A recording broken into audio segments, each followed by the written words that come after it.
Evening, all. Hope you're doing well today.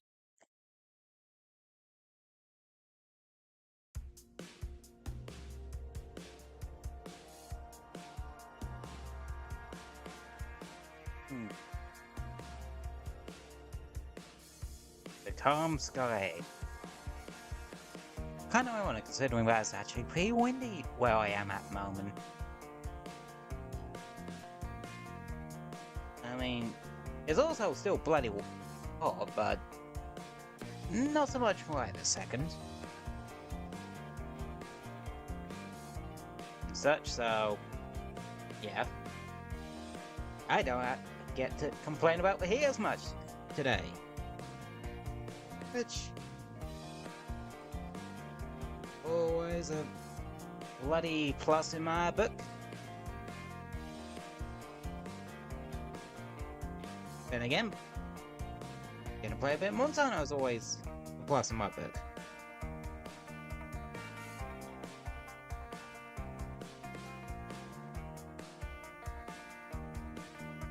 And all that. But yeah, playing some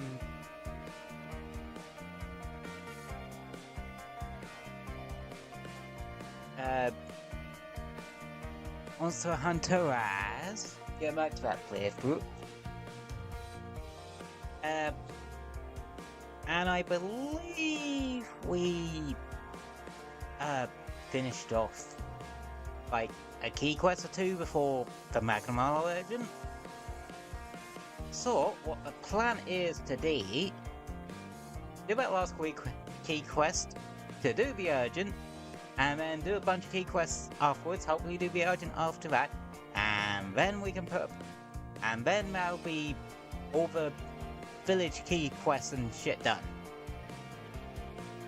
Because you have the key quest for Magnamalo urgent unlocks, and then you go an Almadron, some key quests, and that'll unlock a urgent for Almadron.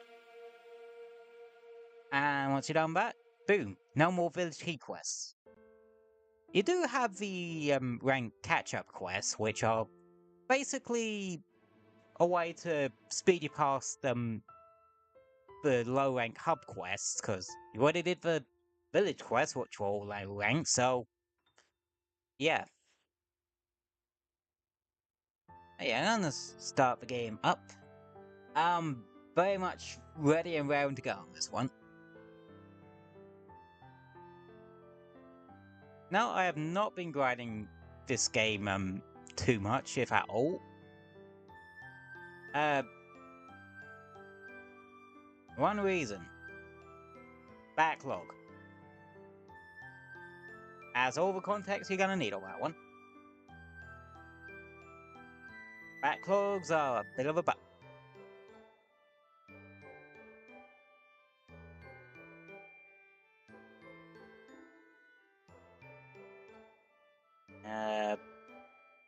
Give it a sec to load up. I am playing this on Switch, so it takes a second to sort its bloody life out.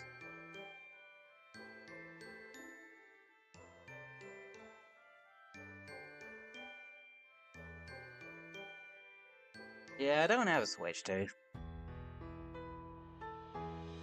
Though I am considering maybe getting one at some point.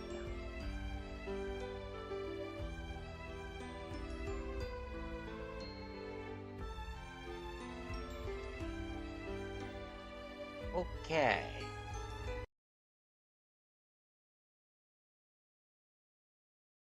Here we go.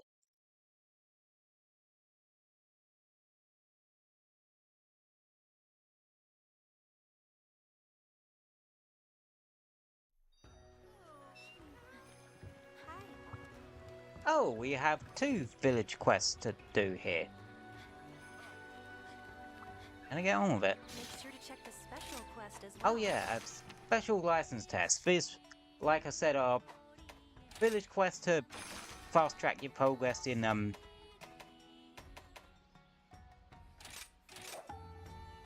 forget to eat. for hub quests and such. You know, stuff like that. I've been waiting for you.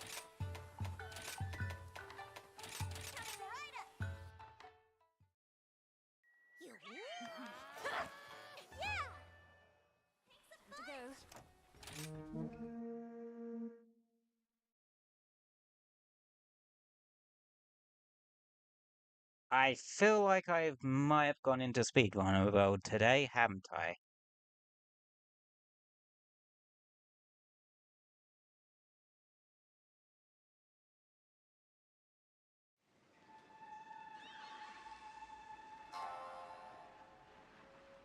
A miraculous spring, clear as children's song. Deep runs its stream, elegant but strong.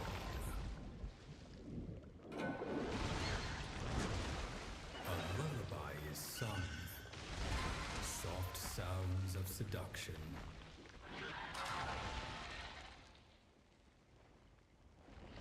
Its dulcet tones inducing sleep and serpentine destruction.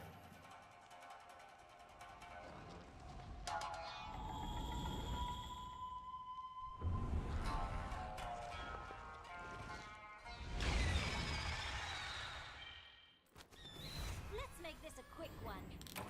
Oh crap. Hold on, I need to do something real quick.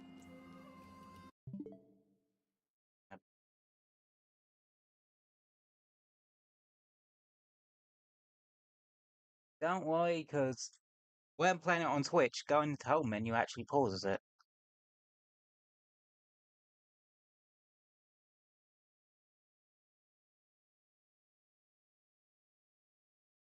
Give me 5 seconds.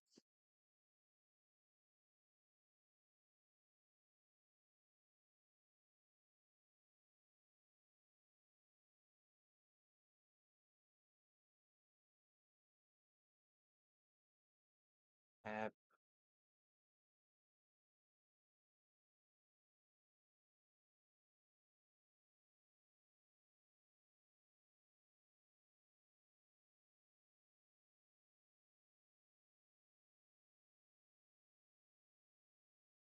okay.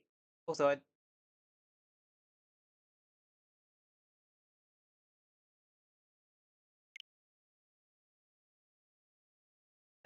told you putting into hold screen pauses it. Anywho, we have a Sonic camp to kill.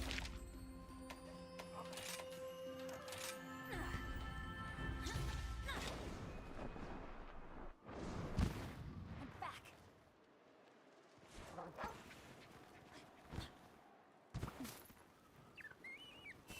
Sweet. Right, I forget, this is not Wild's hammer, so we don't have like some of the Let's go.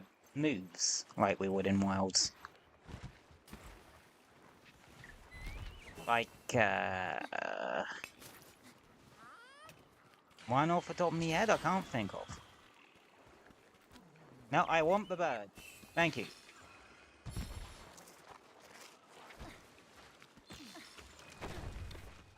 Oh yeah, we don't have Mighty Charge. Yeah, so if you're coming back from Wilds into Rise and you're a hammer player, I think I have talked about this already. One, focus mode is very much a Wilds thing, so bear in mind. Spinning Bludgeon is a part of your charge kit, and Mighty Charge don't exist yet. Still a bloody good weapon in this game, though. One inflicted me with Warp.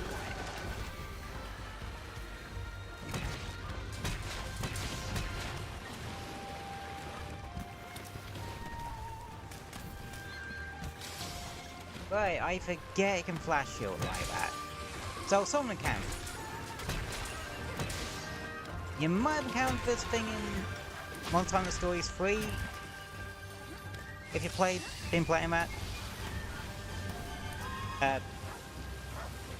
It is Sleep Monster.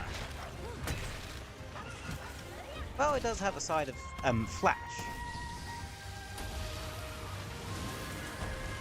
That's why I've been avoiding that breath like the plague. You don't want to be hit by it.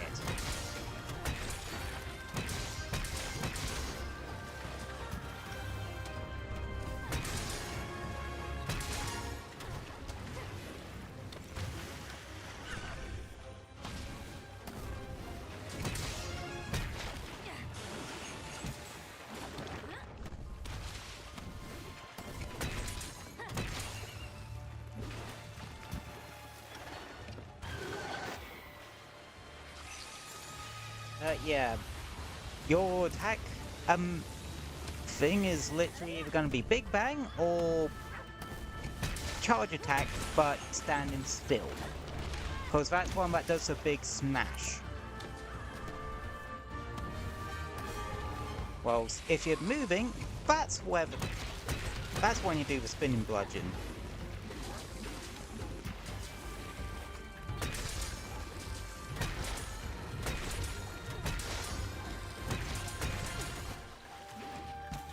I know I just praised World's Hammer for having, like, for being really good, because that just has an insane sense of flow.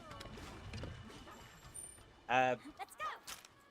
Stop begging for It's mercy. not like Rise Hammer isn't like, well, is terrible or anything like that, either. Like, Hammer's just a really solid weapon. Fun fact, it's the first weapon type I actually ever made in a Monster Hunter game, back in 3 Element. Then I switched over to Switch Axe.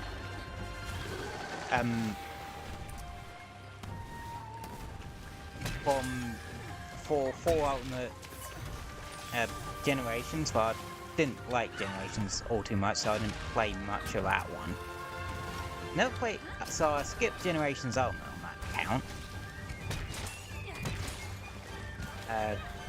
World I didn't get into until Iceborne.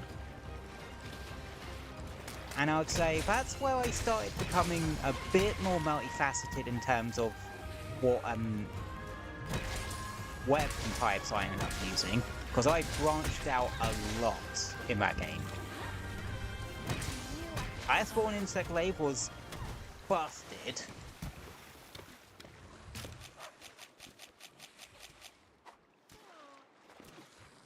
Time for some fun, though. How about a good night kiss?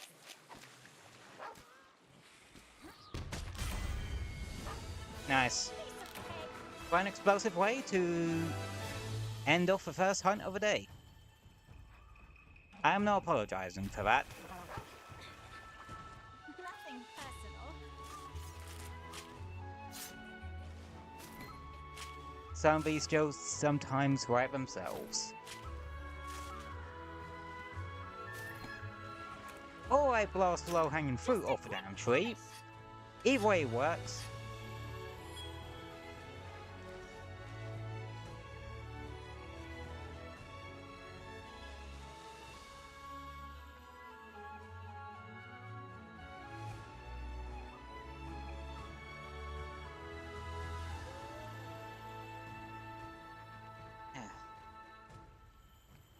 They don't have the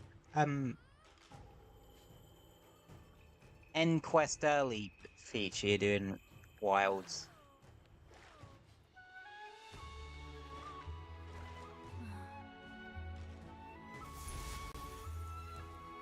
I gotta admit, that's one of the fun things about doing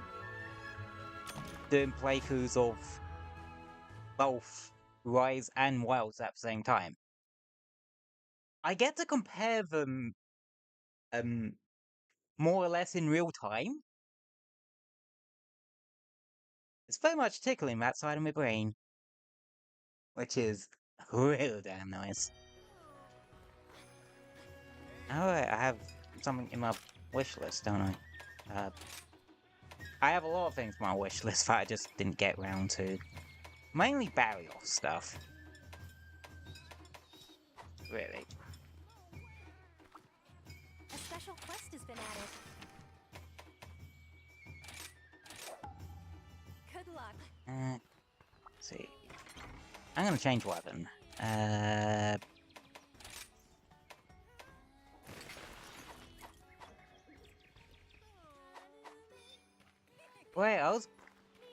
making some Bashart and stuff so that once I hit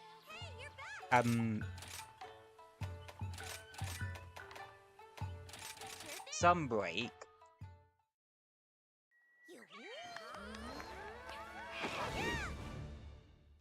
Time's over. because Bishton has Bishartan, or never figured out how you pronounce that one, but Bishartan has a subspecies in Sunbreak, Blood Orange Bishartan, one with exploding pine cones. And I remember those being pretty good early Sunbreak blast weapons. It is real nice. A flying shadow, stalking through the night.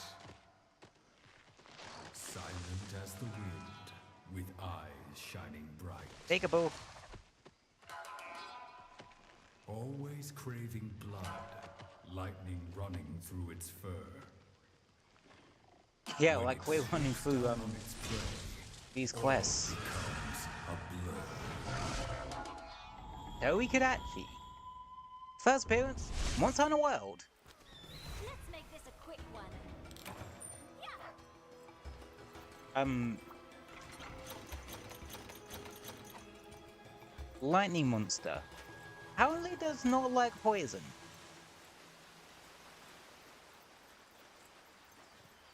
But poison's a useful element to wield against it anyway because of its speed.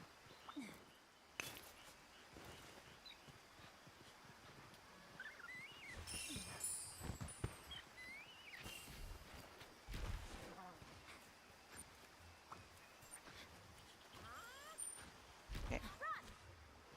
God damn it. It's funny that I'm using the Nabaru skin from a Palico, because of a certain side's paid Thai story in Stories 3. No, holding back. So,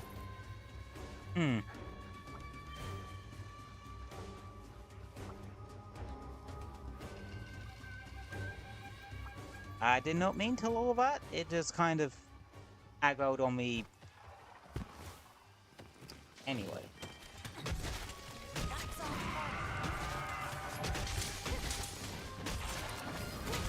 Knew I could count on you.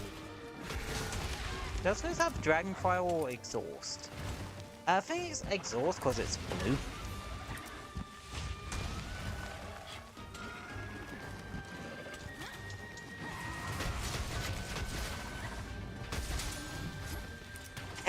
Gotcha, bitch.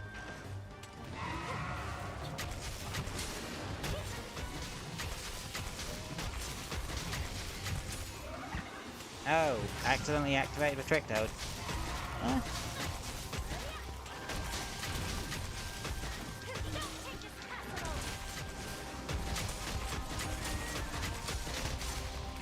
There we go.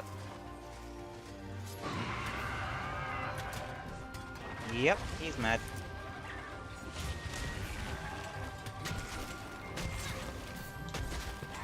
Thanks, buddy.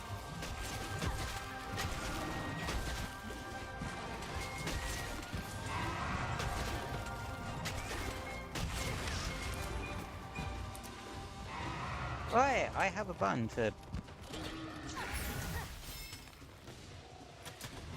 restore my what's it quickly. I forget about that. I keep forgetting about the Silkbind skills.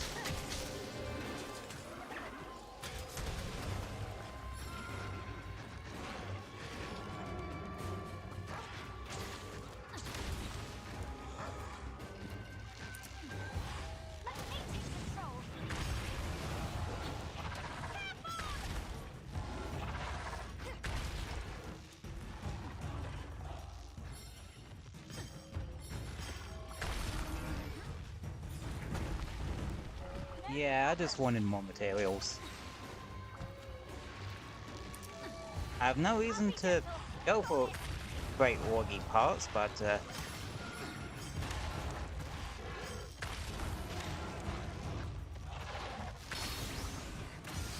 hey ho.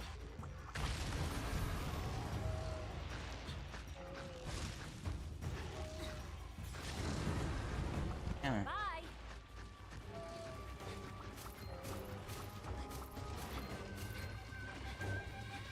You know, this is my question to you. You think they should bring back, wyvern riding style mounting in Monster Hunter? Just won't do. Because I think it works really well, because it gives you reason to lure monsters, well, to have multiple monsters in the same area, outside of, like, turf, well, instead of turf wars all the time. Which, yeah, unless you're specifically trying to activate that, having two monsters in the same area is annoying, if not detrimental. At least it's not like the old gen games where the monsters both try to attack you at the same time instead of each other.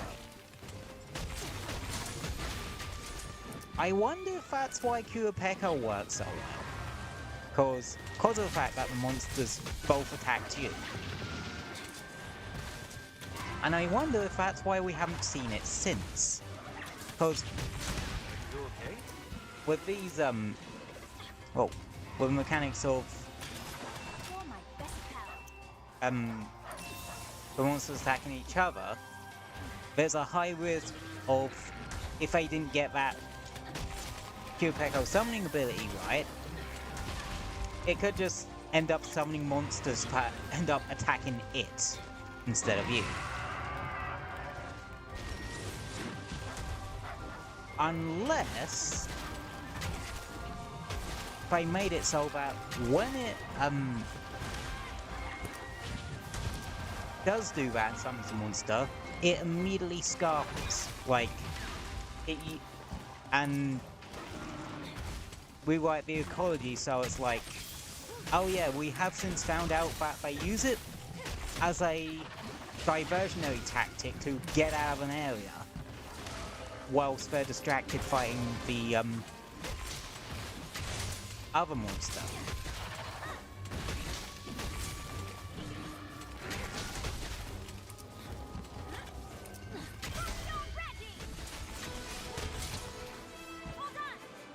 Like, that's my thinking how they could put Echo in attendance. Nothing But personal. not sure they will, because they do have... The only new monster we really saw is a bird wyvern or bat skeleton. Gotta stay sharp. Unless they are going to sort of also have Echo or something. You never know of these things.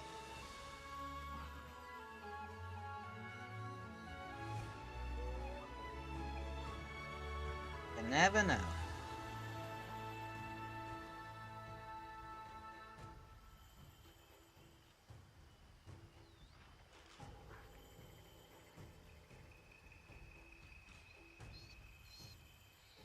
That's all there is to it.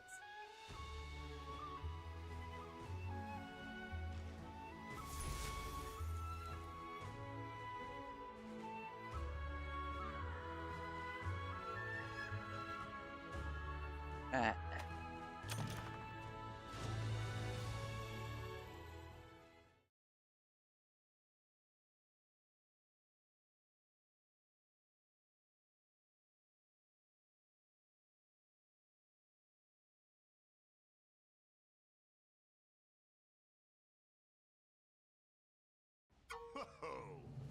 Yay. And as expected, Magnamalo's ugly face is amongst the horde. And it's now in the Shrine Ruins, da-da-da. Beat the crap out of it. And yada yada, etc, etc. Make sure to check the special quest as well. Don't forget to eat. What a quest name. Comeuppance. Oh. What weapons did I decide on? Oh yeah. I did think about longsword. Longsword. I think it was longsword, sword and shield, hammer, switch axe, and insect glaive. Yes, that's 5 different weapon types, but I switch around weapon types quite frequently, well, in this game anyway.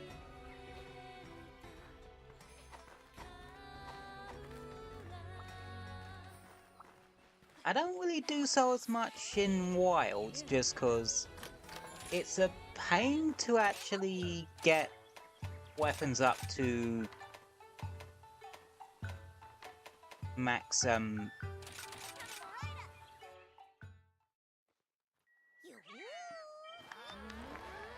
to their final upgrade anyway.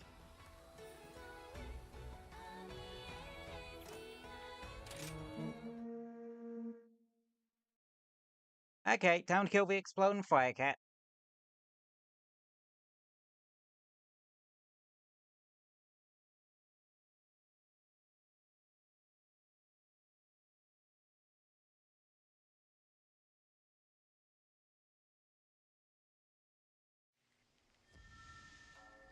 A grudge towards all life.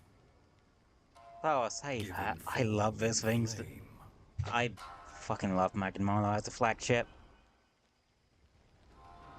Stalks unsuspecting creatures.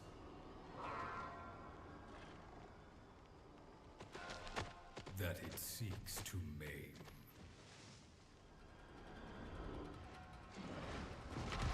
Its prey turns round to face it, preferring a hero's death.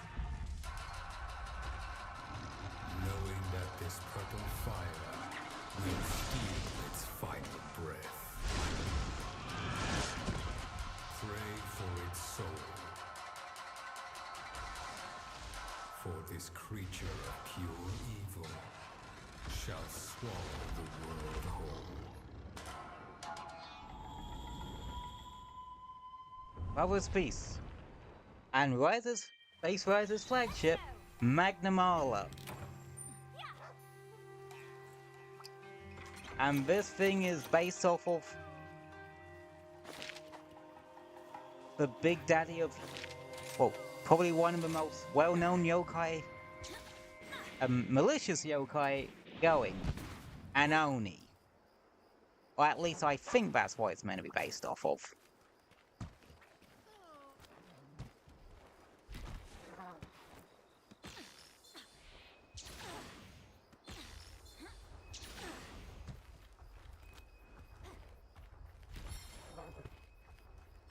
Who's, what's it, Sprig? That's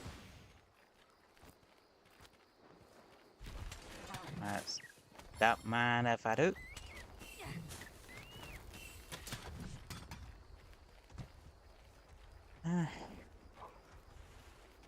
Luckily, once we get to Sunbreak, there is actually an armor skill that makes it so I don't need to worry about collecting spearbirds as much. There you are. God. Know someone else who is streaming Rise at the moment. Help is a person that kind of inspired me to actually re-stream Rise and Worlds at the same time. Hellfire explodes. Well done. Wear that before you get thrashed. Yeah, it has its own unique buff. Well, Hellfire. Basically, it works like Blast Sprite, except if you get hit you explode. You wire dash to get rid of it. And first time you do so, and when you do actually get rid of it, it creates a little purple flame. I thought that was the dive for a sec. And the purple flame for the first time can actually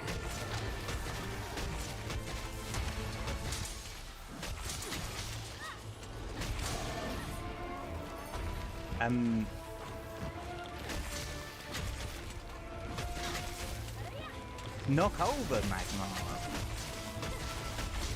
So there's a free topple for you.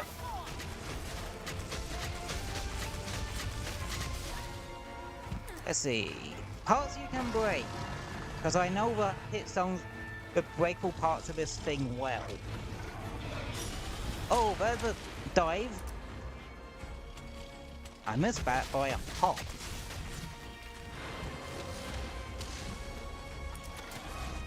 And this is why I like being a bit more mobile with Monster Hunter these days.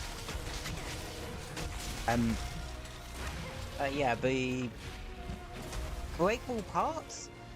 Tail can be severed. Horns, both legs, and back can be broken.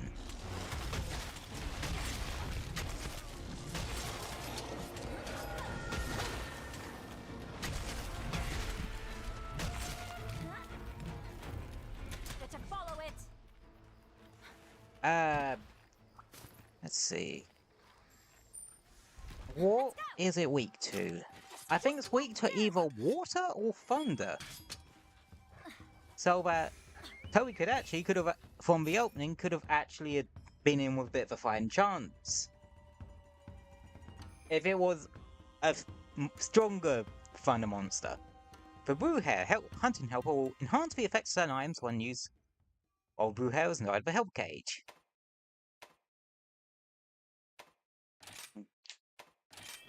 And after a while, the Blue Hair will escape from you.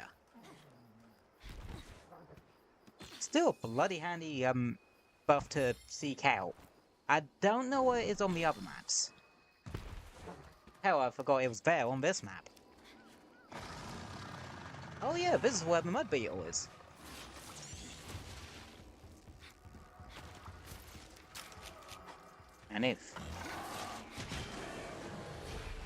And yeah, definitely some weakness to water. It did not like that.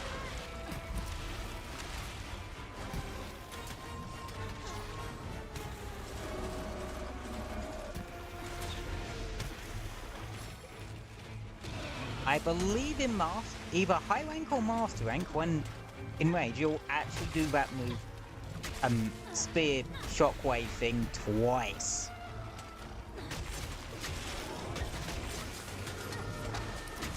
Oh yeah, when he does some of those sort of powder explosion attacks, the safest place to actually be is right on Magnamalo, ironically enough. Because it hits everything around him except for him, if that makes sense. There's a tail break. I might...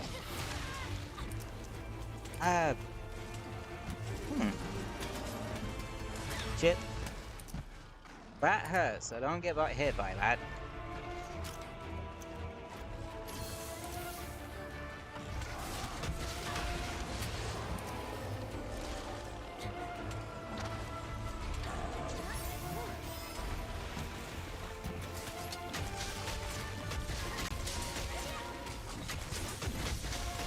Oh yeah, when you get out of Hellfire mode, it topples it.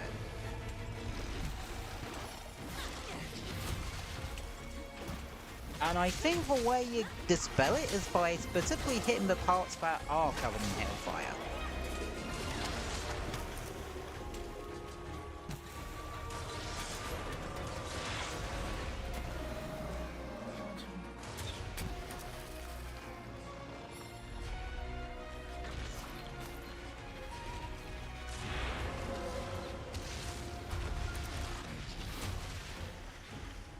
You ain't getting me that easily, bitch.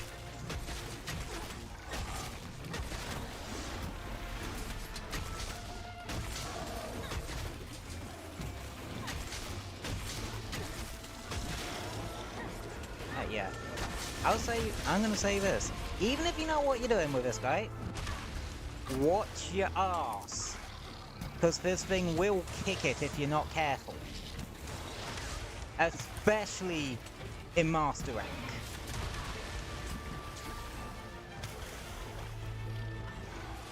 It is easy to cart to this thing.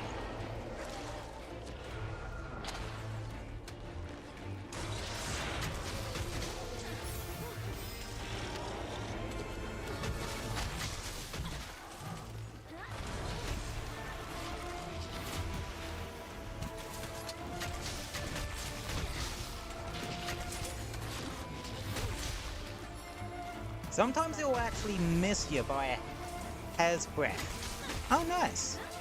Nice little paralysis. And that's the other leg. The back's probably the hardest bit to break from my experience. And I've played through this game a good couple of times, so I should know what I'm talking about to some degree at this point. I say to some... Oh, but this was a bad time to carve. That was a bad time to carve a tail in the middle of a combat. Ow. Want your help? Ow. Please stop.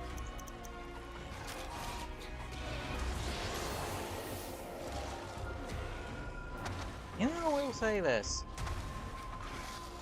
This does make me really fucking glad the use optimal health fighting bit is a thing in Wilds. Just saying.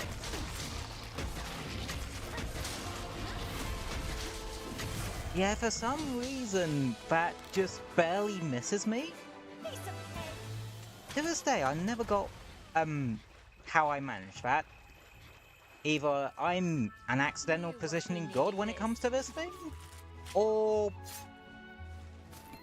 I've accidentally abused a hitbox quirk. Knowing me, probably the latter.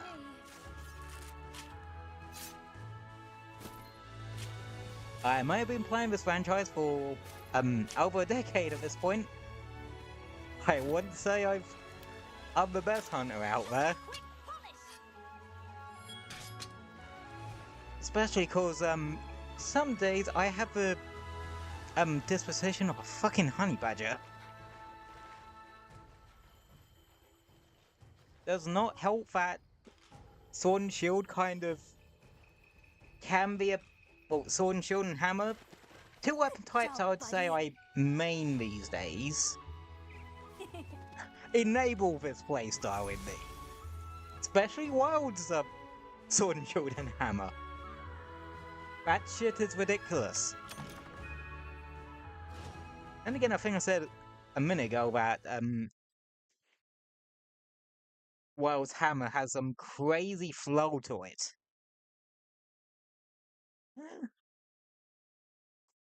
To be honest, we'll likely be playing Wilds for the Anything Goes Thursday stream next week. Where did we get to on that?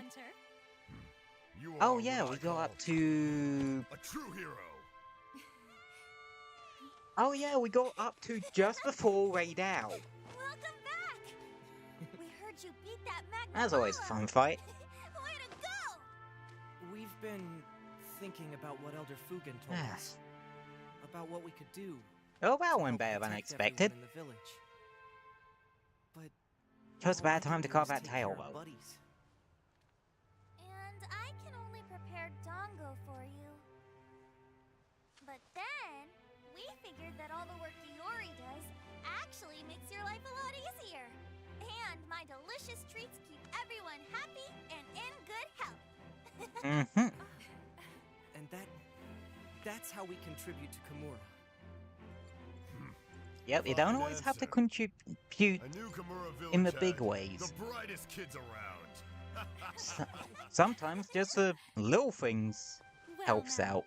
I think it's time for me to get back to doing my part, don't you think? Right, me too. And me three! Okay, time for some new recipes! I've been thinking of a Magnamalo menu. I'd use some dark chocolate. Sounds heavenly. You know, funny she says that Gotta say, about a you did Magnum great Harlow job, menu. Hunter. Thank you. Because I believe... after this... Oh yeah, we get his longsword. I believe it's a fire element longsword. This thing's but been passed down in Kimura Probably for won't be generations. one I'll be using. You defeated Magnamalo, so now it's yours. Mostly because, Rathlos longsword Take exists. it, will ya? I'm getting too old to be lugging this thing around. An Agnosom longsword exists. I forget there's an Agnosom Go longsword. on. Just take the sodding sword already. Yeah. You know, now I think about it, this isn't the only time you've gotten a, longsword for, beating the village quest sort of final boss. I think it goes to credits now. Well, game over! Game's finished! Nah, not really. Nah. Monster Hunter games are never fucking finished, once the credit roll. Especially not in this instance. You're not even close.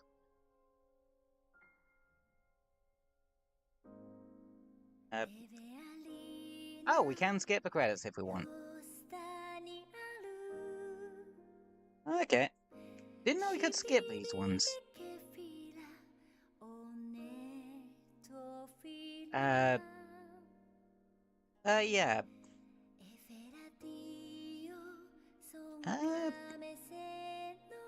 Let's see. I have a topic in the top of my brain. It ain't coming to the rest of my brain, so yeah.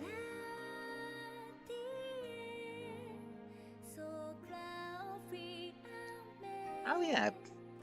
Do you want to reiterate one thing I bloody love about this game?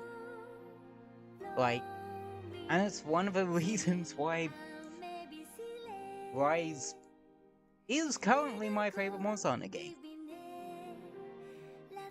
And that is just cause, honestly, characters and theming. Like, the game does a good job of making the characters feel like, well, they're essentially your family.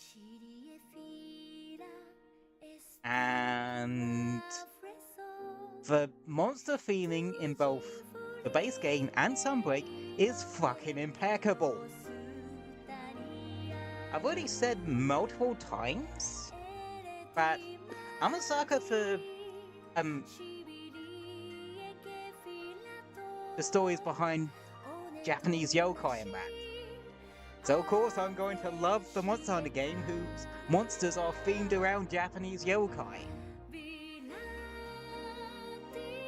And if I'm honest,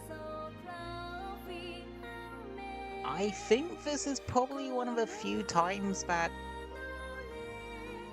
all the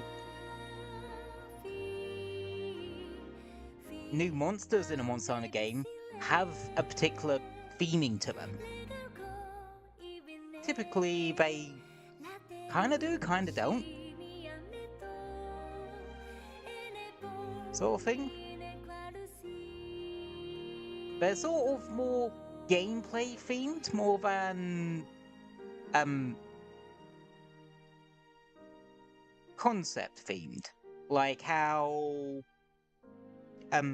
take Legiacrus. Still hate that pronunciation, by the way. And I will die on that hill.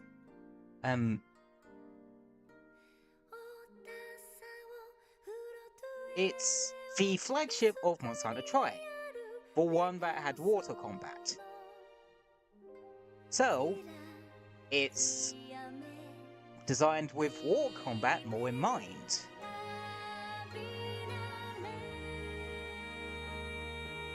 Or more that transition from land combat to water combat, because it can fight on both. Hell, the subspecies in Free Ultimate basically take both that Legiacrus has, takes these aspects from, well, takes both those aspects and takes them to the extreme. Ivy Legiacrus stays mostly on the land. Abyssal Legiacrus, you fight entirely underwater. I never got to G rank in 3 Ultimate, so I wouldn't know, but because I just stuck to the village quests. It was my first Monster Hunter game after all, but you can see where this ramble's going, right? typically they're based on a particular gameplay gimmick. The monsters in this and Sunbreak are themed around a particular bit of culture, more than a gimmick. Well, more than gameplay gimmicks. Even Wild, like Apexes, are themed with the environment and the and that sort of thing in mind.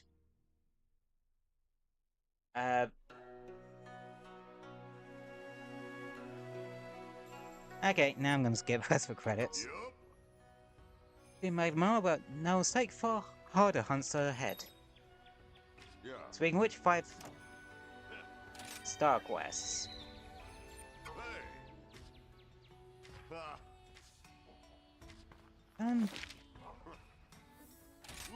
Oh yeah.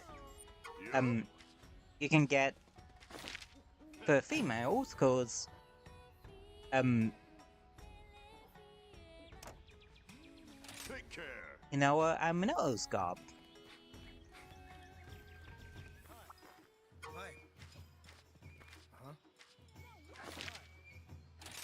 Oh, nice.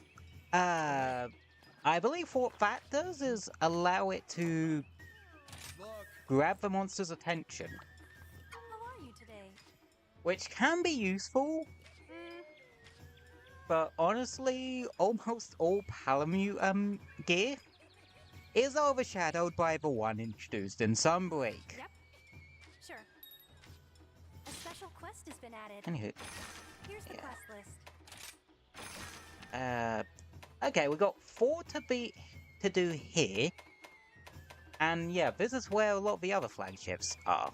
And Anjuna for some reason. Oh yeah, forgot Naruku was in here.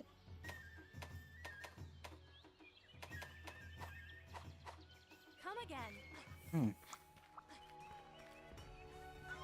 Honestly? Now, you might be surprised to see Mizu in this lineup, considering, well, ones like Lagiaquas and that couldn't work in, well, because of its skeleton, because I couldn't get that to work properly. Well, whereas it's based off of, the L-style monster in the game, that's what it started life out originally, but then incorporated elements of World as World did well. God, the dreaded egg quests. Ah, fuck that.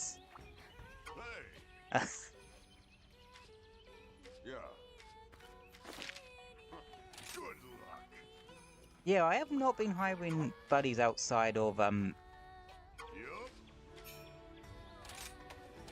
yeah, sorry, it throws, this is what happens when you finish your rank. It throws about, like, 20 different fucking things at you.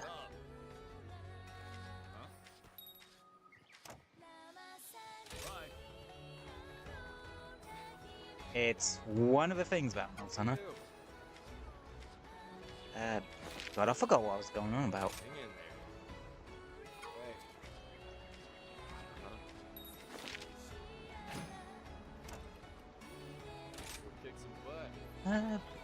But yeah.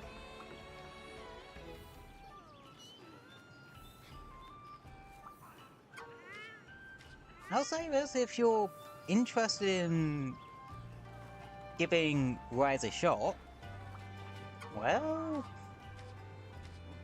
it's on a lot more. Well, I'm playing it on Switch, so because it was originally a Switch exclusive, but it has been ported to every sort of major current gen console.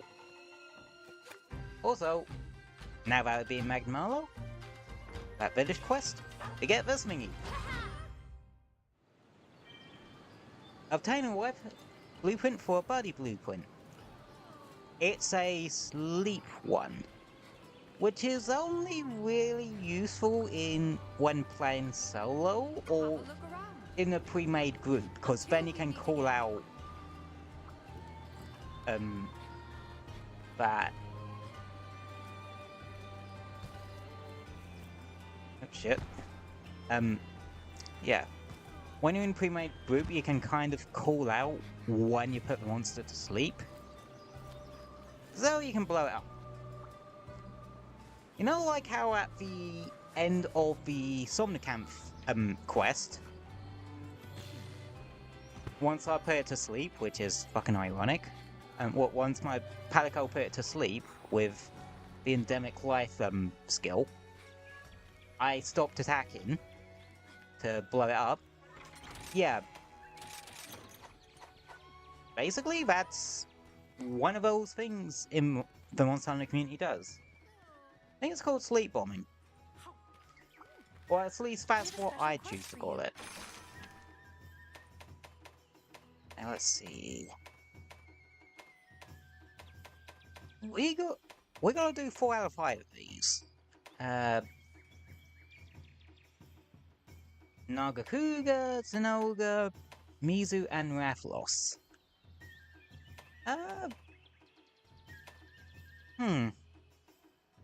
Zenoga isn't in Wilds. There's so many quests coming in, we're all super busy. Minoto hardly has any time for herself over at the hub. You know what? Screw it. Good luck. Sweet, Nagakuga. a chat. I've got lots of I do like... I like fighting this thing, I don't really use its skill too much. those are great. You Then again, I remember some Nagakuga gear be like, considered meta for this game. Insect Glaive. Oh, can I get a stronger Kinsect now?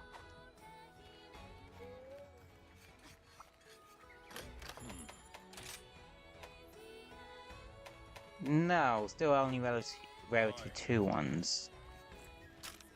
And such.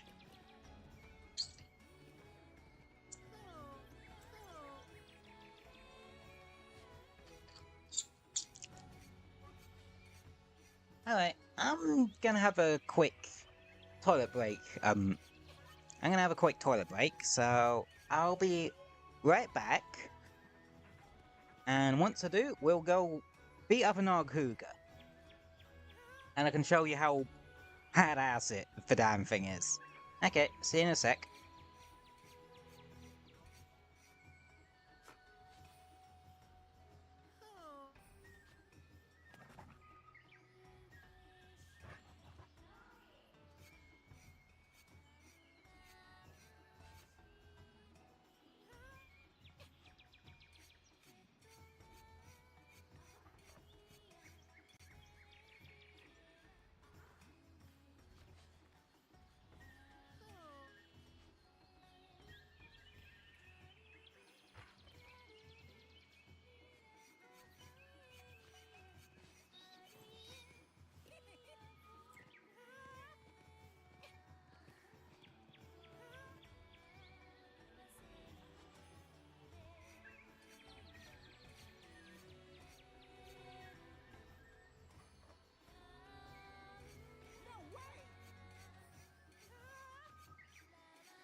Alrighty, I'm back.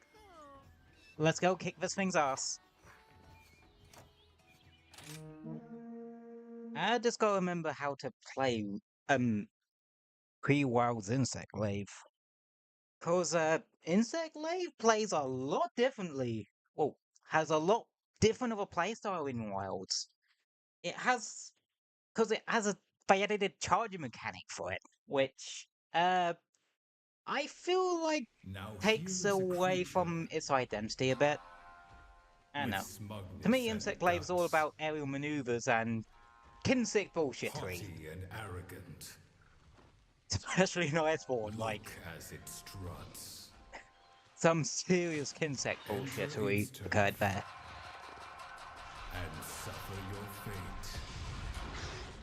Watch as its eyes fill with rancor and hate.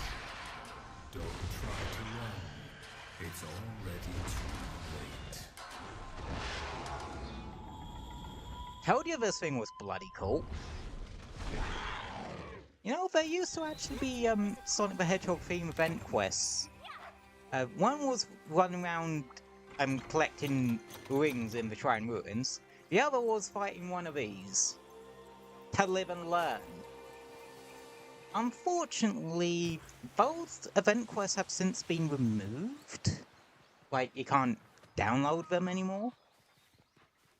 Due to them not have the license on that expiring or some shit. Yeah, I don't know how that stuff works. Okay. There you are. Hold on. There we go. You know, I will say this. Whilst including a thing of what extracts you're gonna get from aiming at particular monster parts, is really damn useful. Okay.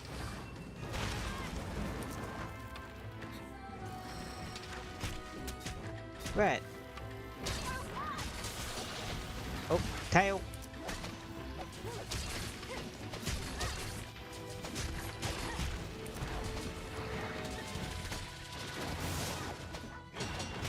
Yeah, this thing's fast and agile.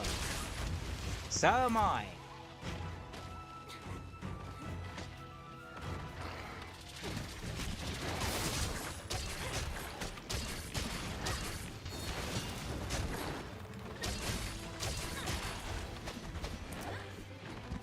Yeah, so my insect style is grab it in this game is grab extracts, then have the insect beat the crap out it wouldn't. That's why I specifically use powder insects for it. Insects that, when they hit a monster, release powder. There's only really two kinds of powders, ones that heal you when you strike it, and ones that help build up status when you strike it.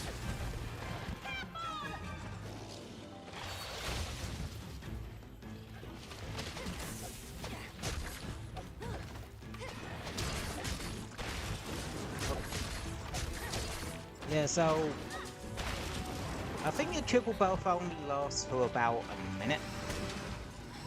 I say triple buff, that means if you get all three of the buffs.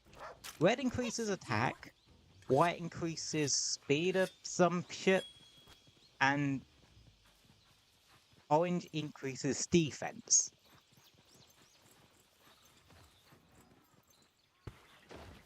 And I think if you get like white orange or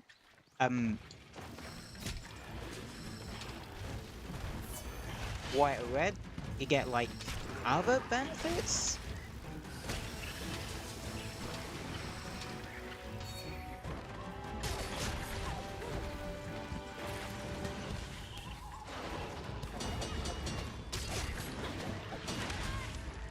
Yeah. The only thing about it, annoying thing about this thing, you will bounce off those wings.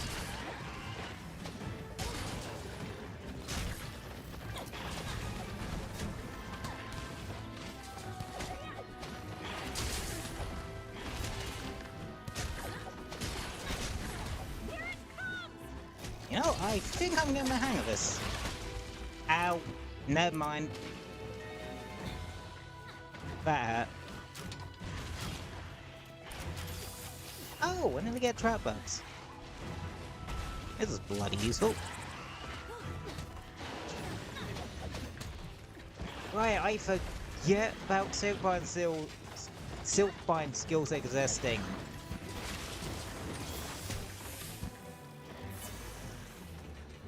Oh yeah, with the default one.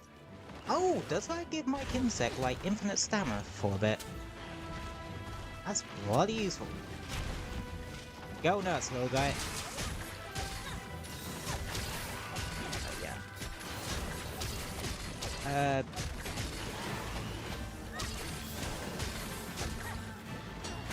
Red extract is probably the most important one to get for Insect Blade. Just because it increases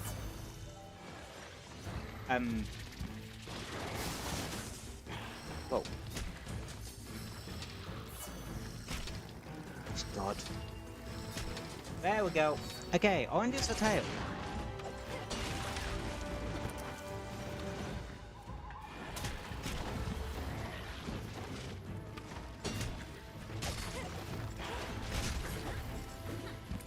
But yeah, red extract is what allows you to do some of the more showy-offy versions of attacks.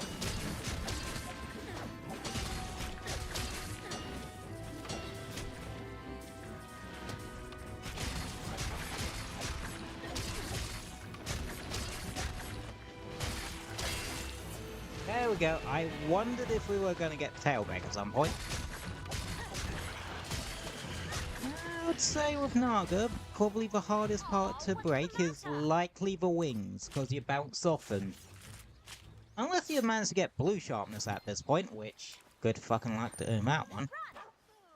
This isn't Wilds. You can't get, you don't start with green automatically.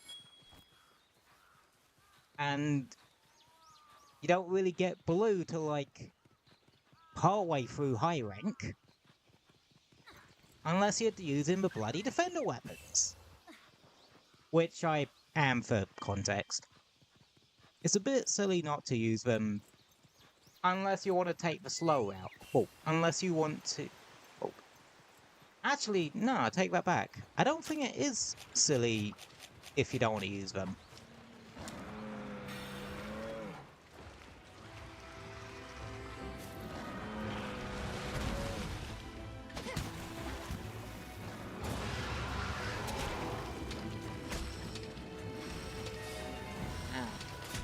Thanks.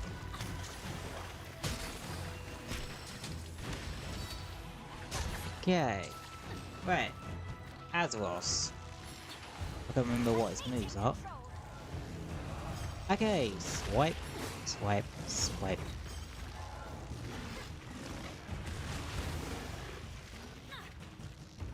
Okay, oh god, I fucked up. I was meant to, do the other A attack, but I actually press Y, which launches the monster forward. Ow, fuck off, Azeros. Fuck off, Azeros! There we go. Fuck off, Azeros!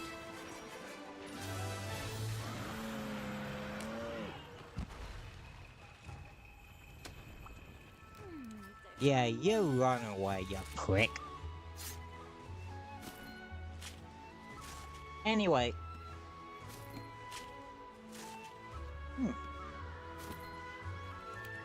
We are making good time on the, goal. Well, the initial goal was just to beat the crap out of Magnamalo, but,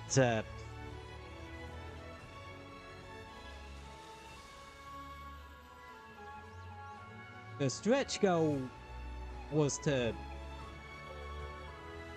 do the Elmadron urgent, so I've sort of quote-unquote finished the village story, then so next time around we can do the special license quest and some Good job, buddy. low rank grinding, so I can go into high rank. Yeah, with the defender weapons, it really don't take me long to get into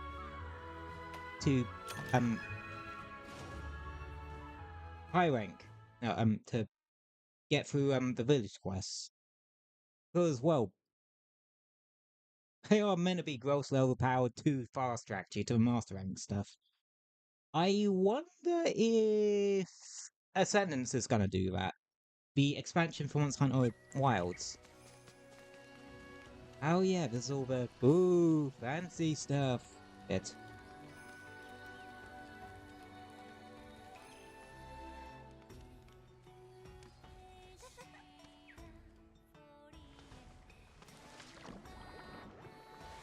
Quite interesting. Oh yeah, I forget I introduced melding this early. Welcome to my shop. Yeah, you don't really deal with melding until high rank typically. But I suppose it's all where the game goes, okay, you should start big gearing up to take on high rank. Or do the special license quests to go start high rank. Because there's no high rank village quests in this game, despite there being an expansion. Oh, despite mass. Because typically, with like ultimate versions, which is basically how they did. Well, rather than doing expansions, they just released an enhanced edition of the game.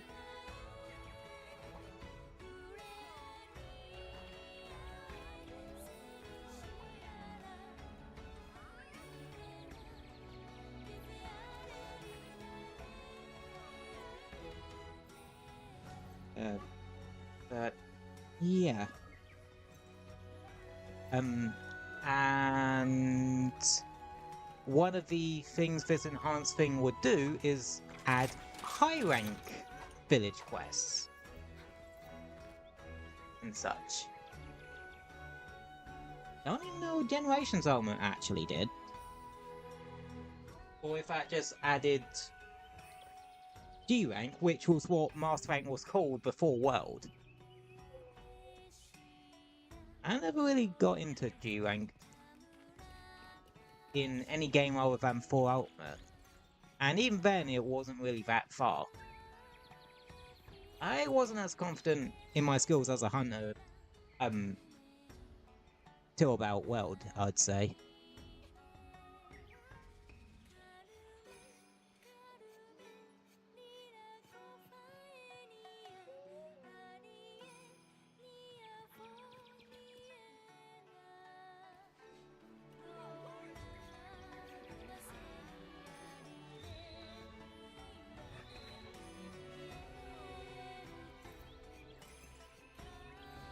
Yeah.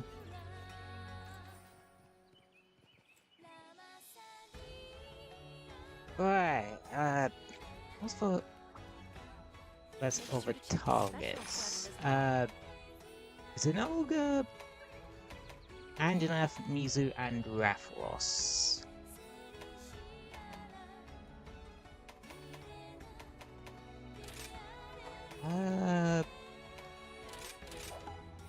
Be careful out there. You know what? I'm feeling fancy today. Are you telling me I use Switch Axe? Oh yeah, this is the sort of sword. The hand-me-down sword one. It's fire as shit, and you're probably gonna be sticking with Defender. But, honestly...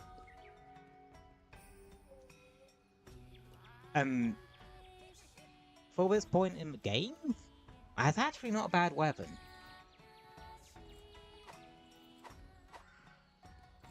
But again, Defender weapons exist. Sweet, a chat.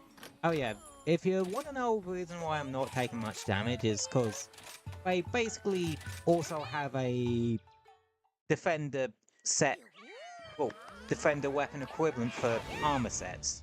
Basically, it just gives you high rank armor straight from the get-go.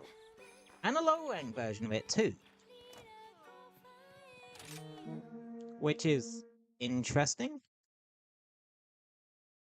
Yeah. I don't mind them actually doing that, like have sets tailored to fast-tracking people through the base game so that they can get to the expansion. Because, well, it seems like Capcom had some foresight on that, because they know an expansion would probably bring in new people. Reflecting the moonlight. Especially because, well, even though this was in development at the same time, if not a bit before World, it came out after World. Traces of a creature, graceful in its precision. So, well, no, people would probably Noble, yet beguiling. come An over from that one. vision. Anywho, Bewitching Dancer, Mizutsune.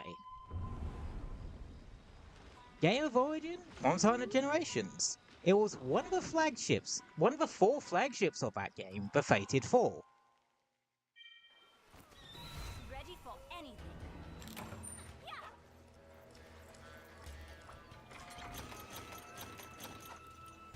And a thing to note about Generations Village quests is that they had kind of 4 separate storylines going on with, or mini storylines going on with locations from older Monster Hunter games. Mizutsune was the final sort of boss thing of the Yukumo Village story and that. And it's suspected that Yukumo Village is actually not that far from Kamura.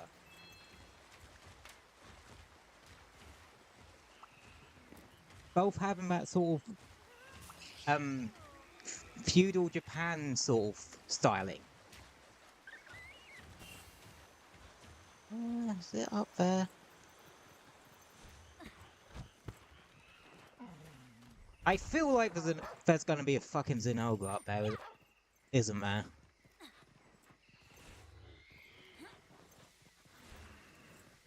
Called it! Why am I so good at drinking stuff like that?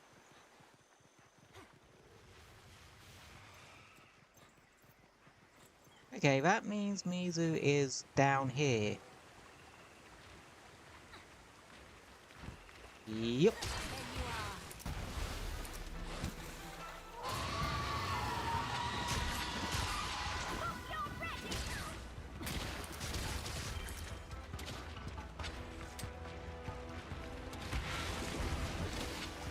Yeah, I don't normally use longswords in Monster Hunter games, but I don't mind it.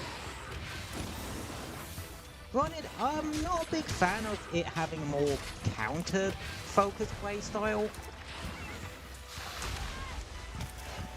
I always like the thing of these monsters are so damn strong that you either need to block it or get the fuck out of the way. Or you either need a sturdy ass shield to block it or get the fuck out of the way.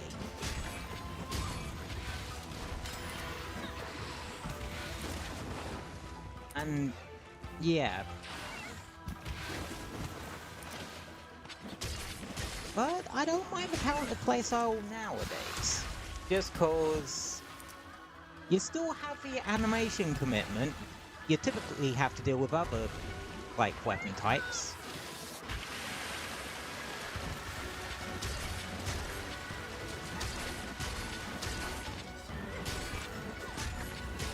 And such. Okay.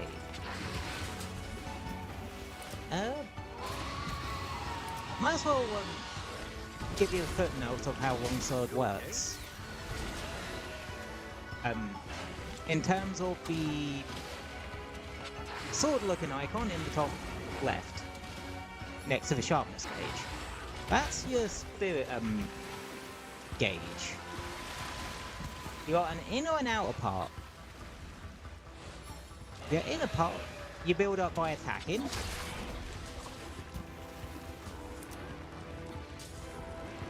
Fucking Bubble Boy, I am trying to explain a mechanic here. And you expend it by using your fancy attack Thanks, buddy. that builds, that makes the outside of that gauge change colour. Red to yellow to white. This is your spirit level.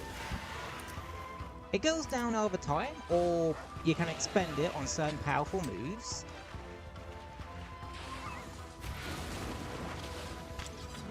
And I think it just gives you a damage boost.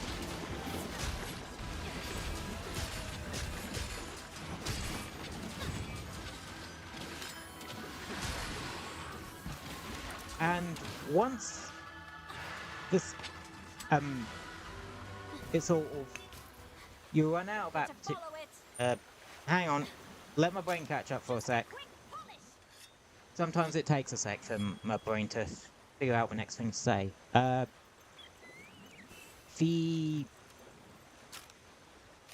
Once you, for example, once you run out of red gauge, it goes back down to, oh, it'll go down a level. If it runs out, it'll go down a level. Until eventually dissipate completely. That's what I was trying to say. I'll be gentle.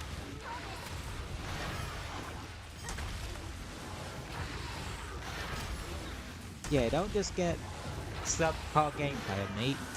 You get a nice chill-ish experience. And also a bit of a lesson on the game too.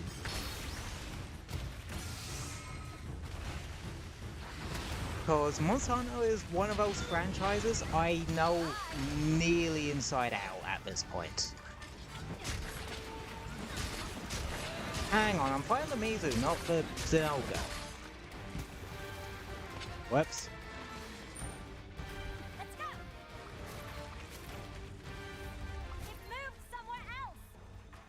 Oh well, at least I got Zinogre materials out of that.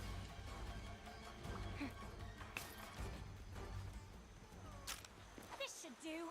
Like, that would typically be my thunder well, the Zinogre stuff would usually be my thunder weapons of choice if a certain monster wasn't introduced. If a certain other member of the Fated Four that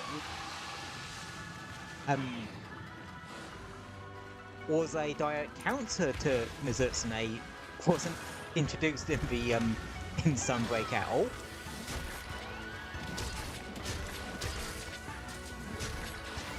And is generally a really fucking cool monster design.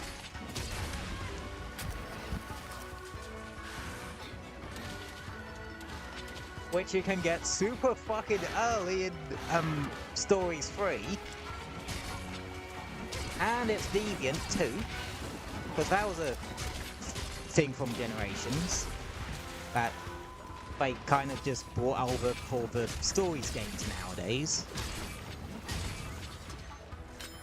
Yeah, deviants didn't come out of nowhere for Stories 2 and 3. No, they were a thing in Generations first.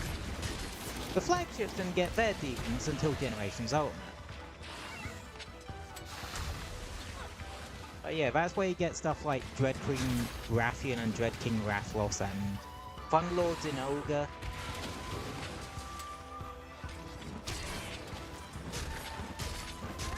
The Rampage Apexes in this game are kinda like those, but also kinda not. Okay, where's my bombs? I am blowing up. Oh yeah, haven't gone over the breakable parts with Mizu. How about a good night kiss? Head, claws, back, tail, you have to break it, then you can sever it. Hardest parts to usually break? Claws and tail. Mostly because you need to break the tail first before you can sever it, and the claws are very small and can sometimes be a hit zone that weapons bounce off of.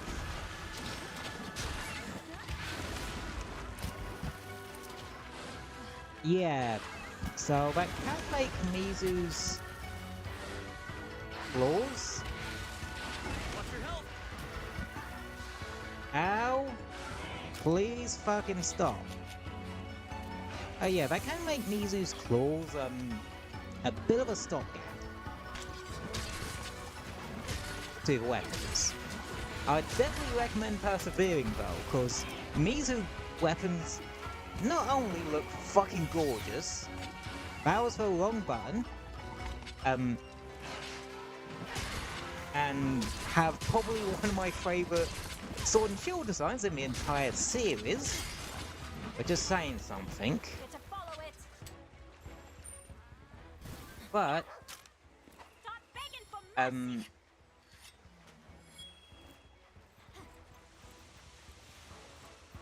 are also just really good solid water weapons. Oh, it went... Oh right, there's a way through here.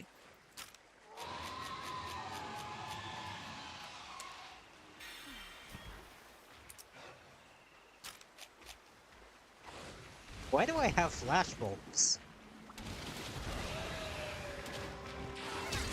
I just realized I have flashbulbs for some reason. Ah, I did it again. I did it again by activating anyway. Also, I just passed iframe through that. Because, no offense,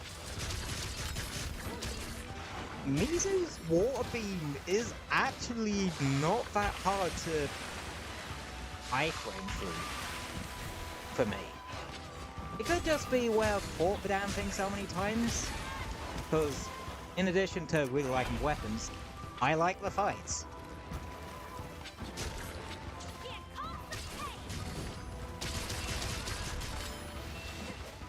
Oh, there's the tail.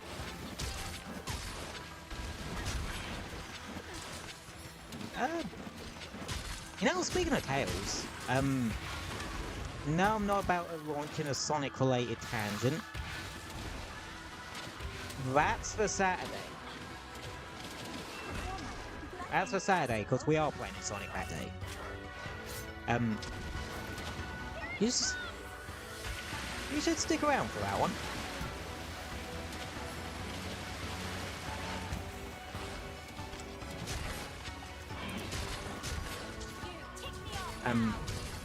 Yeah, you should totally subscribe or follow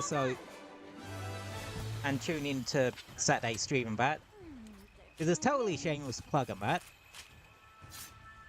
You have to do that every so... Apparently you have to do that every so often as a streamer.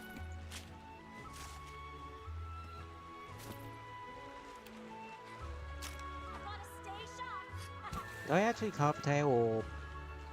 Yep, I did that thing where I carve a tail mid-hunt. Well, mid-fight. Ow. Otherwise, don't do that. Wait till the monster's fucked off to a different area, and then carve a tail. Cause, we all saw that Magnamalo die from me the second I tried to carve its tail. Oh, tail fragment. That was actually quite funny. I let myself go there a bit. I might actually clip that one for a short or something.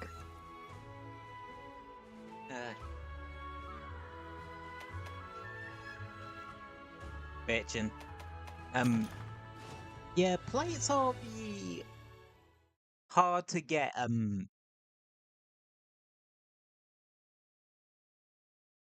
material for low rank.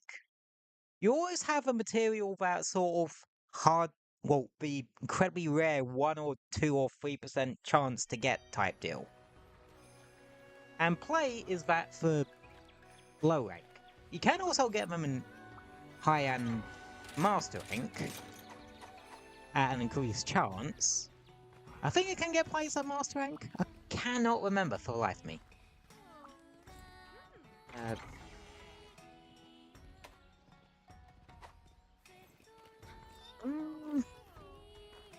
Do I want to fight Zinogre with this thing?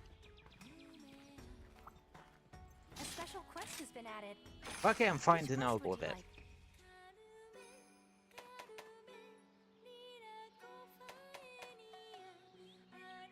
Take care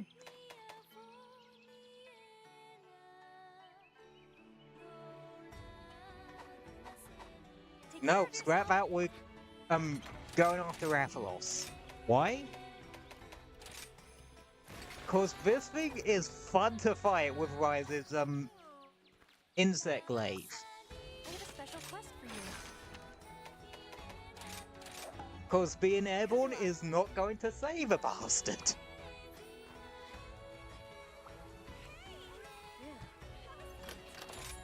I'm here for you. Oh yeah, here's the Magnamalo Dango. Gives you Dango Moxie, prevents fate in one time when your damage taken exceeds your remaining health.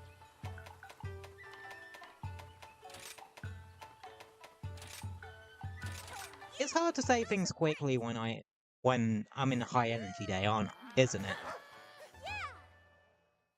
Cause I definitely think I'm in a high energy day today.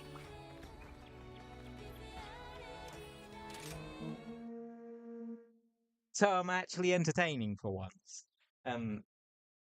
Nah. No, I typically tend to think my streams as rather nice and chill. Sometimes a bit too chill, but yeah, just one more thing to work on, I guess. Crimson, Speaking of which, I have my damn notepad here with stream improvement ideas, and I haven't written a damn thing on the page yet. Eh. Maybe I should come back to that another day then. Fire scorching the earth, rains down from the sky. Also, say hello to the granddaddy of flagships himself. He sets his eyes on you. It's time to say goodbye. His Majesty, the Rathalos. The very first flagship in Monster Hunter. If there's one thing that's always going to be guaranteed in every single mainline Monster Hunter game, you're going to be hunting a Rathalos and its missus for Rathian. They're practically guaranteed. And apparently also every single Monster Hunter Stories protagonist will end up with a Rathalos as their main monster. Main monstie. Can we please not do that for Stories 4, please? Let's have the next protagonist start off with a fucking Rathalos. No. No way, I just want circles there. I've muddled myself. I mean, let's have the Stories 4 protagonist start off with a Brachydios.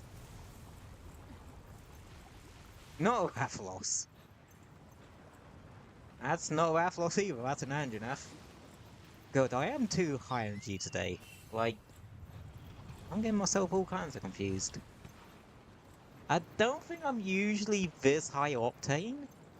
It's just, I don't know, for some reason, I'm like this today. So, you're gonna have to deal with my brain doing something it does not usually do, be high energy at all, and struggling to figure out what the fuck is even happening. Anywho, Rathalos.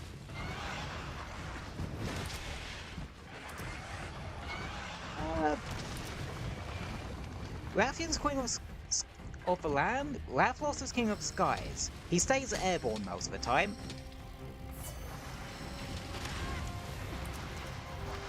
He attacks more with fire than he does with poison, I knew I could count on but he can still poison you. But rather than doing it with his tail, he does it with his talons. So, yeah, be a bit aware of that.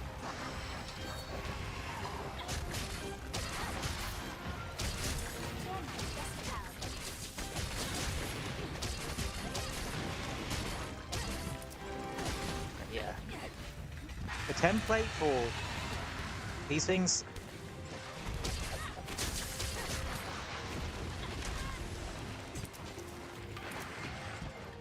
Oh, Rathalos are, even though they are basically the Pikachu of Monster Hunter, you do not take this thing lightly. Like, if you don't respect him for being the face of a franchise, he'll make you, he'll make bloody sure that you know that he was the first flagship of Monster Hunter for a reason.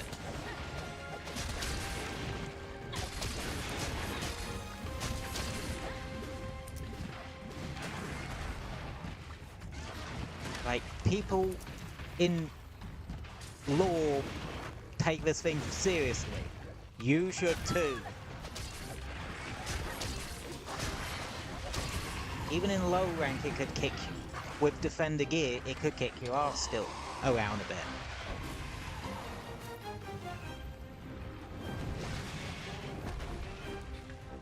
Especially when they're angry like this.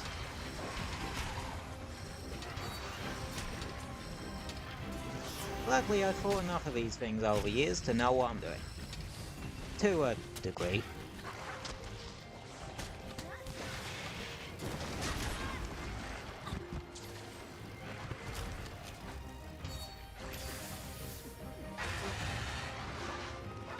Let's see. Alright.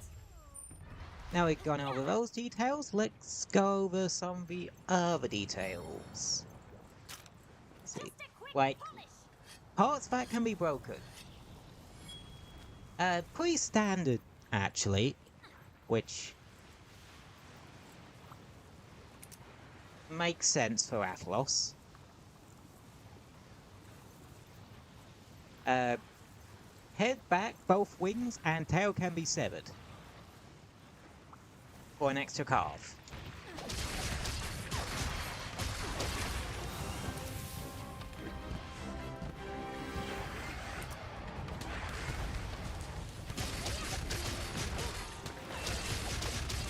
There goes the tail.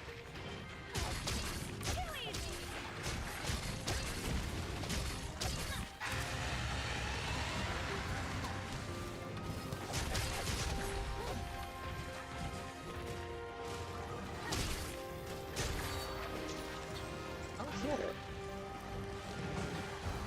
I'll be gentle, promise.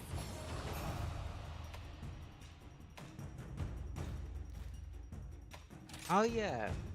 Once launching it, you can quickly launch it again to hit more than one wall. It's basically like how slamming something in the wall works with Clutch Claw back in World Iceborne.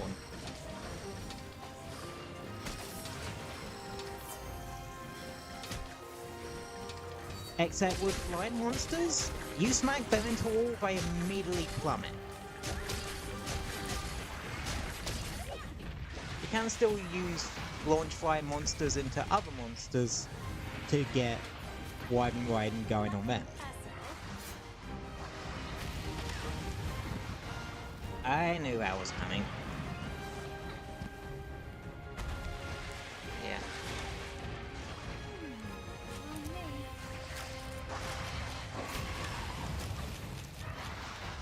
You know, I don't think any of you... I don't know how many of you realised you would get a impromptu Monster Hunter history and gameplay lesson when you clicked on this screen, huh? I gotta put all this useless game notes to use somehow, you know. And use me I shall. Nah. I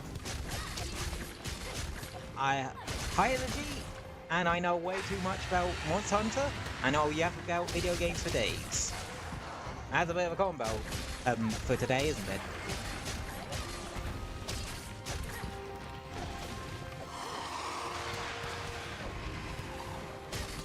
I believe, what's that attack in, Weld? I can't remember.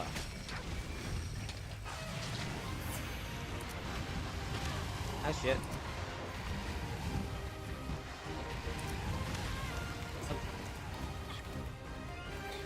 Yeah, I'll say, I definitely feel like Rathalos is actually a fair bit harder in this game. That's not... That's the scary move you gotta be careful of. Like... Nah, that attack where it sort of shoots a line of fire towards you? Oh, there's the poison. That's the dangerous move you gotta watch out for. Because it hurts. Oh, one's still limping. We haven't seen this in ages because I usually end up killing it before it has the chance to run away. This should do. That just makes me sound like a psychopath. Then again, considering how much energy I have today, I think my gameplay... Then again, I think my gameplay makes me look like a psychopath. Sometimes if it don't see you, it will, like, potentially go to sleep. Even if you're in the same areas. It. Sometimes it goes, oh shit, the hunter's there, I should probably start attacking him.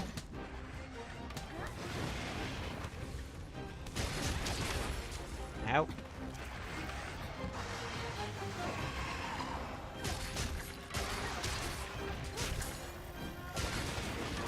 Yeah. I will say, once we hit high rank, don't expect me to have this crazy a leap in progress every stream.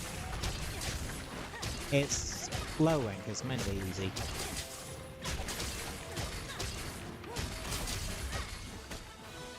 Oh, I kinda like...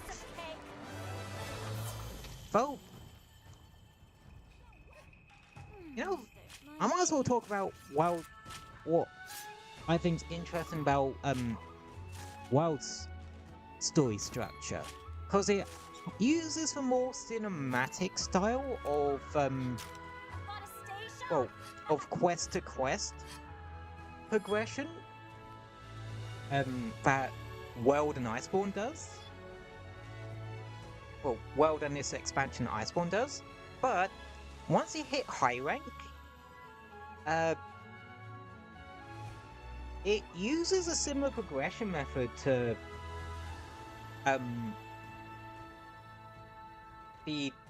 how you do the unlock the tile update quests or urgents in this game, where it gives, instead of key quests or assignments, it just tells you, okay, go hunt and raise your hunt rank until we get to a certain point, then we'll give you the next, well, the next assignment, which is typically an urgent. And I find that an interesting way to do it. Cause, well, you've been introduced to a lot of these monsters, so it's just literally telling you to, well, literally going, you know a lot of these monsters, here's a couple of extra ones, go hunt. I'd love to see an entire Monster Hunter game centered around that. Like, no assignments, not even the key quest system. Also, I've switched over to SNS for my main weapon. For these last couple of hunts.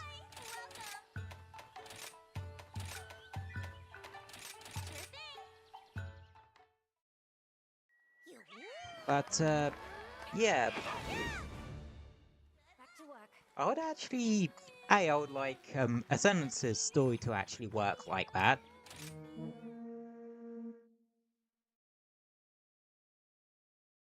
because, yeah, I don't like the assignment system. It just bogs things down a bit too much. And plus, it'll be weird going from assignment system to the HR system to back to the assignment system for Look upon mastering. its movement full of spark. Its claws cut through the silence. Its fangs bite through the dark. Zinogre. Gaze upon perfection, thunder given form. Either knock its lights out or die fighting the storm.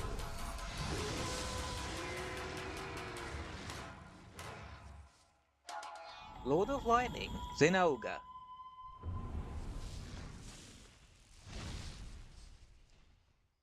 Mizutsune's other rival according to Monster Hunter Stories 3.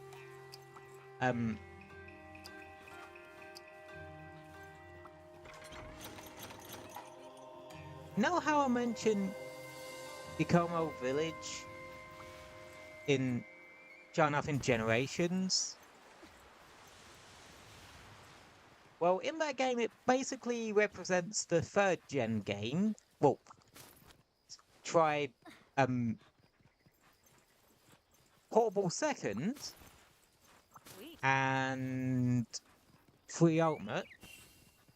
Zinogre's the flagship or Portable Second? Looks like there's something here. No, Portable Second? No, I mean Portable Third. Which was one that Let's get this show on the road. involved Yukumo Village. Which is ironic because Tri and Free Ultimate involved a different village altogether. So honestly, I think that should have been the third gen representative in what's it? But they needed some reason to throw me, well, for Mizu to exist. So There you are. I'm not complaining there. Yeah. Alright, Zinogre. Lightning. Has a charge mechanic. Will add extra attacks in when it's enraged as well. Will occasionally stop to charge up like this. Once it does, it will go into a charge state, similar to Tobi Kadachi. In fact, that's probably where Tobi got the idea from. Ow.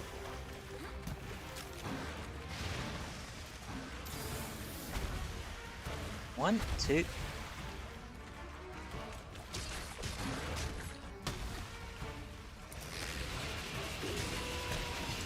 Oh yeah, we'll do 3 of those 4-leg slams when it's both enraged and charged up. So watch out.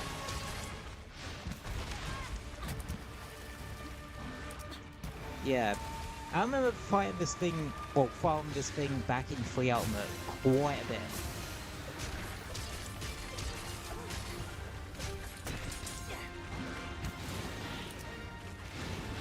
And yeah, I have a bit of a love for this guy. Not as much as Free Ultimate's flagship Bracadillos, which I really want that thing to be in Sentence. It missed out on both Rise and Sunbreak. Well, base Rise, Sunbreak, and base Wilds. Please put the progenitor of Blast Blight into the game, please, Capcom. I need my blue beautiful Blast Blight Brute Wyvern in the game, Capcom. Oh yeah, when it is charged up, go for its head. I think it knocks it out a bit quicker. Okay, hit zones. Horn can be broken twice. Tail can be severed. It's hard to, though. Back can be broken, and both its front legs can be broken. Fun fact, if it's charged and you knock it over, you can use a bug. You can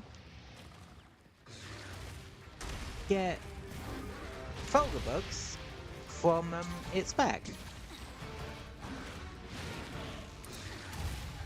up for walkies?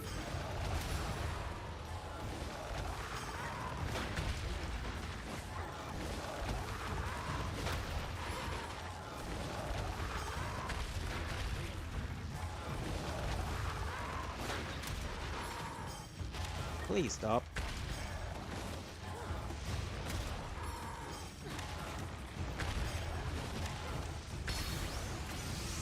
Okay, I only just managed that.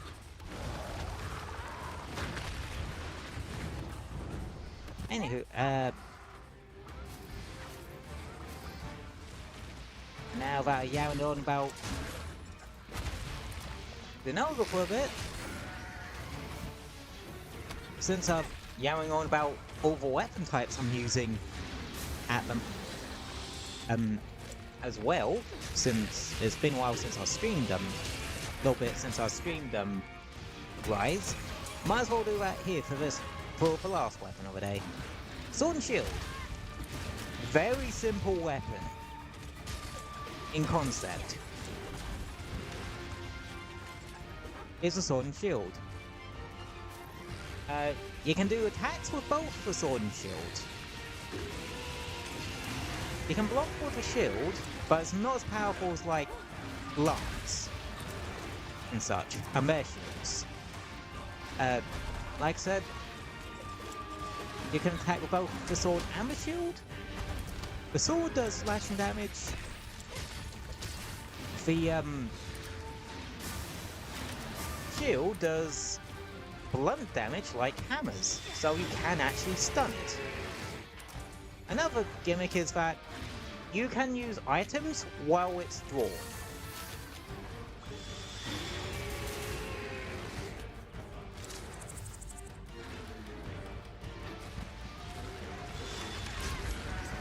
And yeah, that's literally all its mechanics.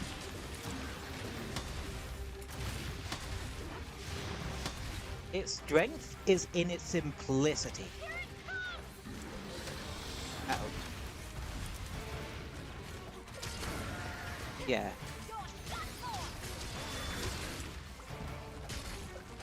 Its strength is in its simplicity.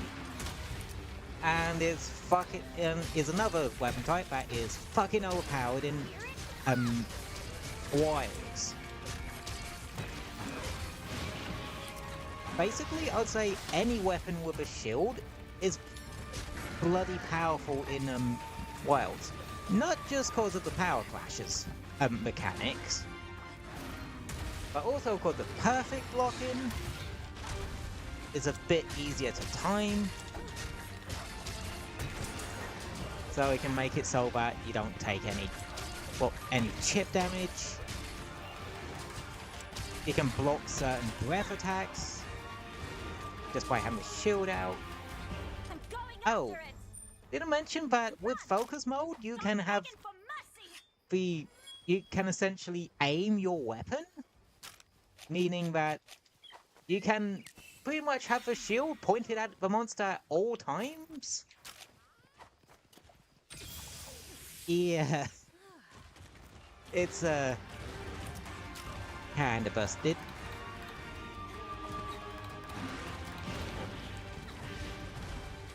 Fuck it, making the feline go ballistic.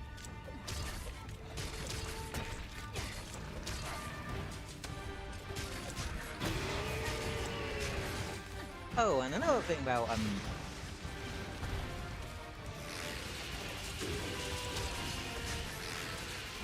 Sword and Shield and Wilds, it technically has a infinite combo. Let's go. You can just spam the X button over and over, or triangle if you're on PS5, and just wiggle your stick a bit, and you just pretty much have a infinite combo, repeating combo. You don't hear, but that's not a problem, really. Oh yeah, there's a stunt.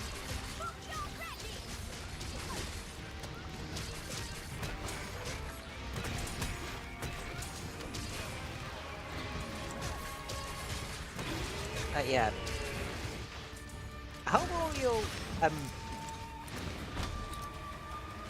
sorry for nattering on about, like, the monsters and the weapons that I'm using and that sort of thing.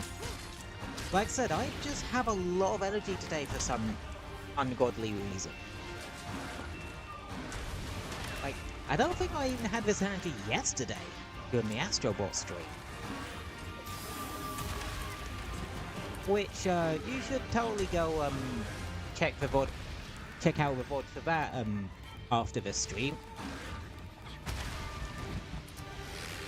Because with that game, I'm nattering about, history of PlayStation, or of games that have been PlayStation, which does include Monster Hunter. Monster Hunter's interesting, because there are two, I'd say there are two distinct sort of eras before, like, I'd say, World Rise and Wild's kind of shifted back around a bit. Because the first couple of Monster Hunter games were exclusive to PlayStation systems. And then you had Monster Hunter Tri up until Generations Ultimate, which were all, with the exception of Portable Third, all on Nintendo hardware, specifically like the 3DS and such. With Portable Second and Portable Third, or Portable Second, Portable Third being on PlayStation Portable. Then with World, it came back to PlayStation, but also Xbox and eventually PC. Good job, buddy. Then Rise, Another great hunt. like I mentioned earlier, was originally a Switch exclusive, but then that got ported to PS4 and 5, Xbox and PC. And Wilds is exclusive to, well, is PS5, Xbox Series X and S and PC, but there is a Switch 2 version in the works, I believe. Hey, Sport, got some big news for you. An Almadron was spotted in the Tri Ruins. It's rarely seen outside mountains. This must have something to do with a rampage. And anyway, we can't have a swing near Kimura. We have to stop the swing before it gets any closer. And now it's your problem.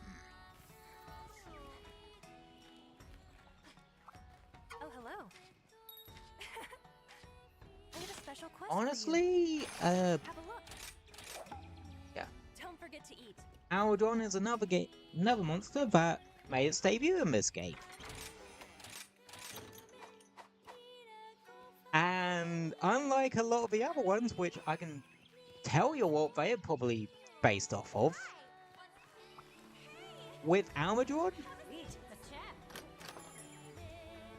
to quote the medic from TF2, I have no idea. Can I take your order? Yeah, those are great. You.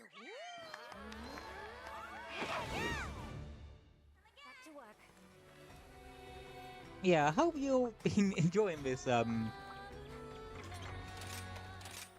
2-hour burst, or spontaneous burst of energy I'm having, aka, well, I mean stream.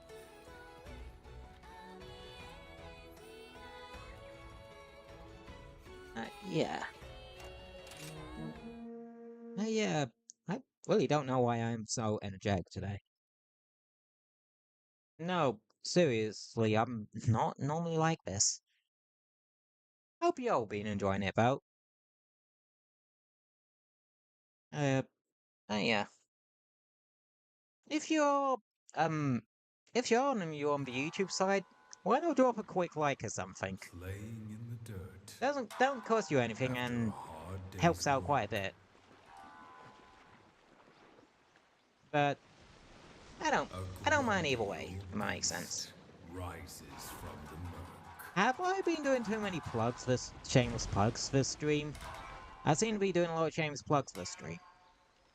I seem to be yammering constantly this stream too. I usually have moments of complete dead silence, Resounds. breaking up by the occasional British swearing. Enter this creature's own grounds. Anywho, yeah, like I said, I don't know what this thing's based off of. But I can tell you what I do know. I don't like fighting this thing too much. And I think, fighting this thing with a sword and shield was probably not my best idea either.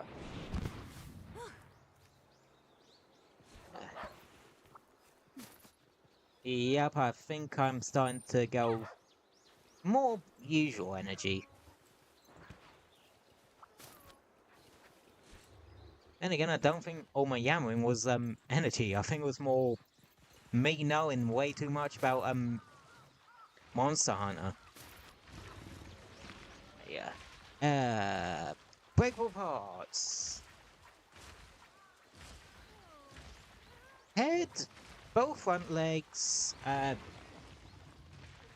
tail, I think it's like Mizu where you need to break it and then sever it. And I think it's back.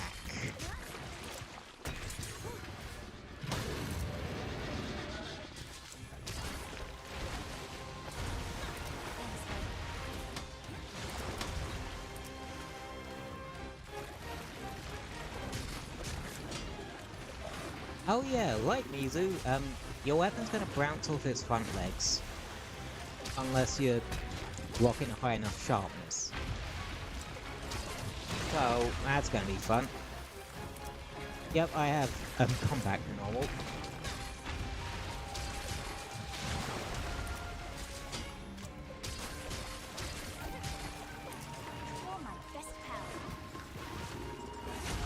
I'm starting to think I'm solar powered.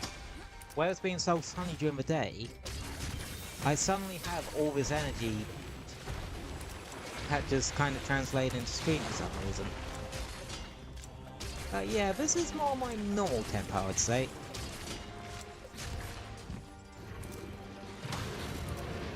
Chill with the side of chaos. And you've definitely got the chaos side of things today, I will admit. But yeah, not much to say about Amazon. I don't know what it's based off of, and... Oh yeah, Golden Mud. It shows... It leaves Golden Mud behind when it's enraged. It damages you, so don't stay in it for too long.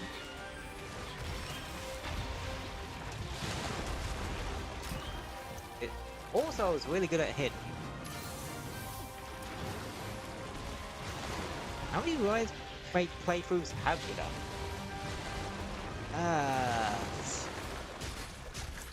Let's see. I would say about 3 or 4 at this point.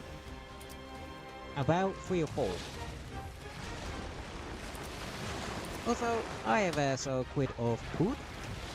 Hope you're doing well today. That's...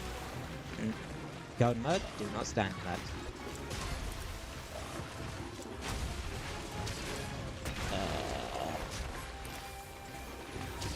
Weapon rate you made? I'd say sword and shield. But I will use other weapons. And higher. Heyo!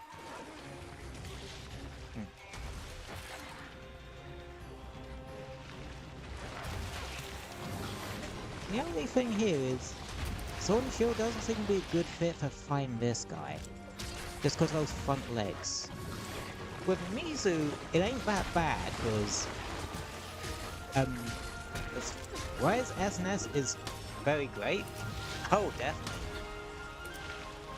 I'd say Wild's SNS is even stronger.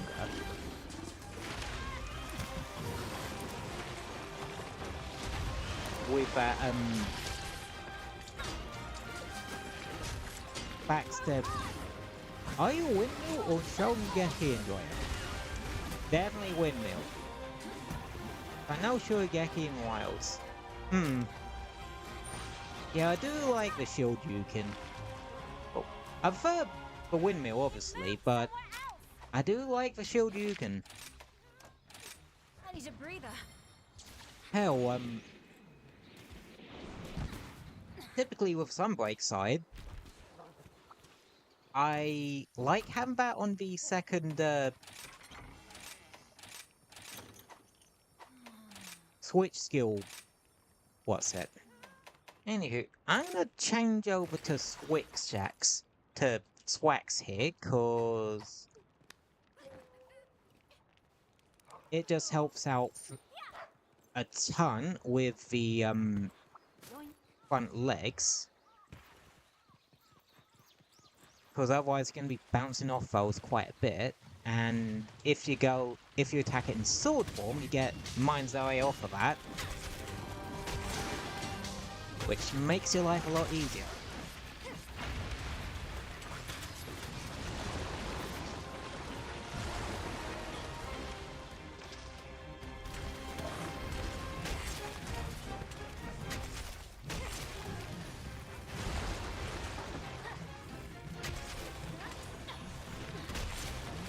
Yeah, this thing's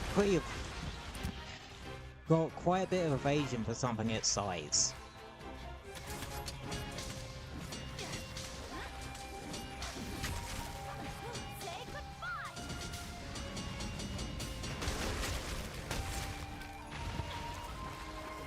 Oh, that was a nice pop of damage, though.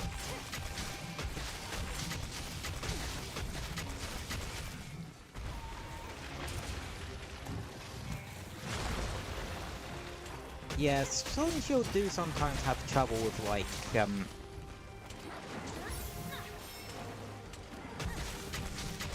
monsters that have a high height clearance. But, high ground clearance. Because it has trouble hitting all the squishy bits.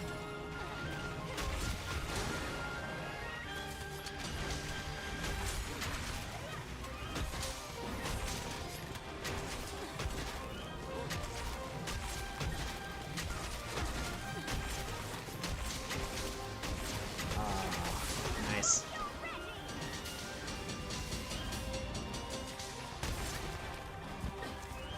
Oh wow, I need to sharpen.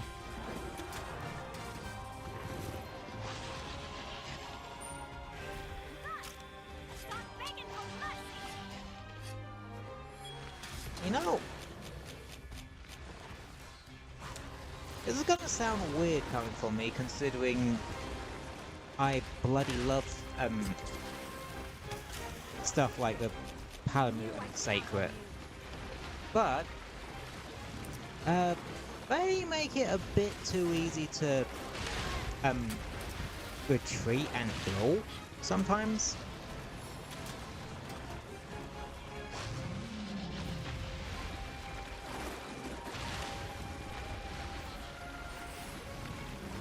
Like, no, I'm serious, it does make it a bit... Ow!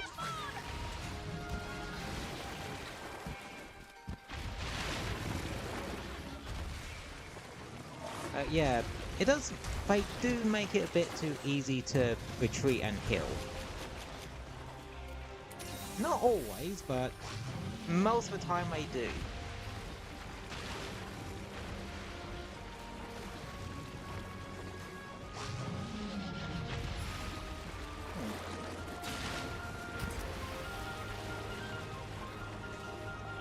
You know what would be really funny? You say about, there's no Shogeki in Wilds. Well, you got the boost, bracer thing that's gonna be in Ascendance, right?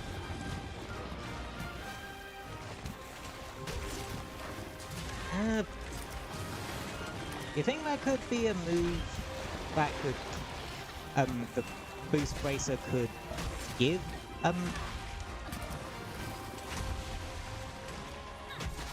SNS. Unless that mechanic just simply improves the strength of particular skills. Oh god, yep, he hit me with a mudball. It's possible they could incorporate shield embraces. That's if it actually adds extra moves while it's in use. Or if it's like a buff or something. I don't know. We'll have to see when they reveal more about it eventually. But someone tells me when we do start getting special programs for Wild's Ascendants, which I would not be surprised if we started seeing those at some point. If I go a bit more into what actually makes it tick.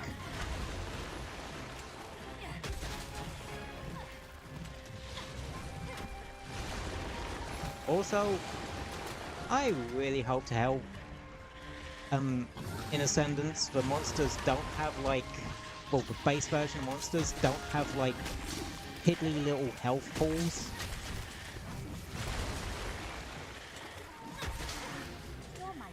Especially cause I think Wilds has a really fucking good roster with very few duds for me.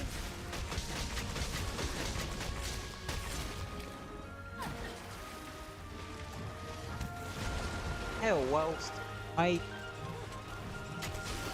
do think Rise have some better menagerie. Oh, actually, no, I think. Oh, that's good to hear.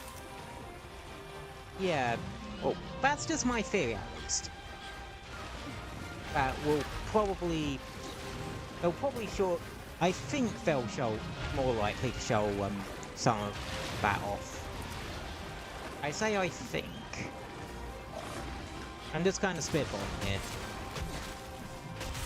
So, don't really take it as word. But it wouldn't surprise me. You won't be needing this. But I don't think we'd be seeing anything on that, well, any of those, like special hunter programs and that, for a good while. Considering Ascendance's suspected, oh, guesstimated release date. And such.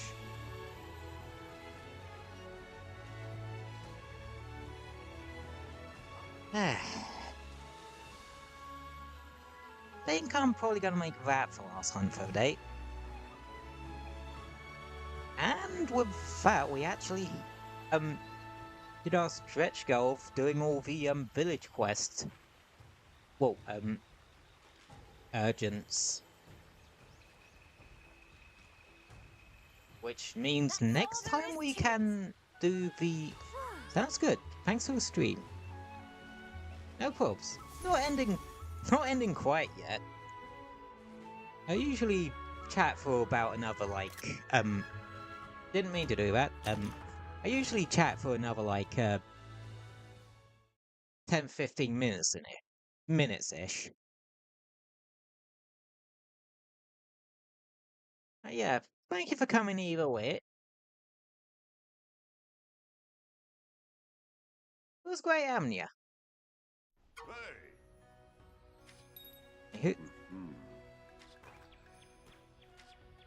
Yep, that's the sort of thing of, oh yeah, have you started the hub quests yet? Bunny Dongo are a taste of heaven. A special quest has been added. Oh yeah. Which quest would you like? No more key quests, so that's Come all again. squared away. Oh, it's you.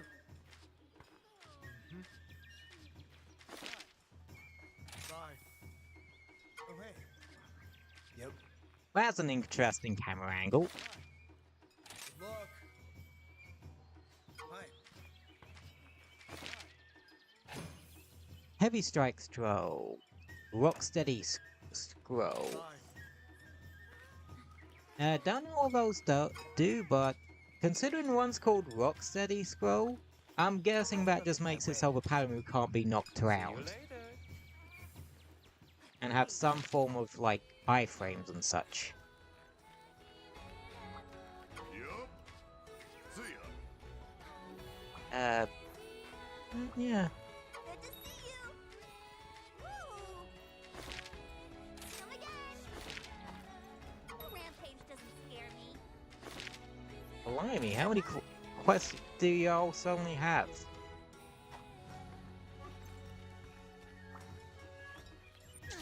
Oh yeah, this lady. Hey, hey. Yep. Hey. Yeah, that's how you get the Power Soul greatsword.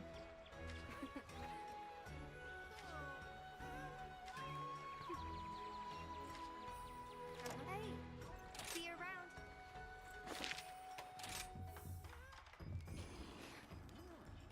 Hey. Yep. Later.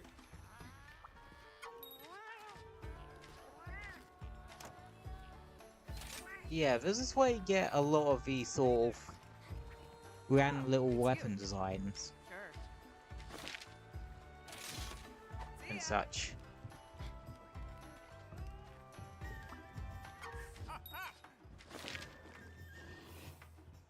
Yeah, this is actually how you get the sworn rapiers. Hello. See you later then. You know, now I think about it, this game has a lot of good war weapons in it. Like, Mizu, Almadron. Oh, hi there. The Almadron, switch axe is actually a really good one, because Drop by it's anytime. it's a high element weapon with element file. So that's really nice. Hello, good hunter. Yeah. Until we For meet one again. to get the next submarine. Yeah, they throw a lot of side quests at you. Wonderful profession. Oh, I should that's wrong button. Let's go.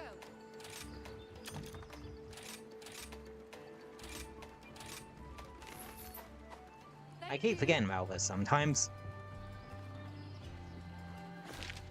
Okay, I think that's everyone that wants to talk to me. Oh, Christ. This game loves to flood you with, side quests sometimes. But hey, that's just kind of the nature of this game sometimes.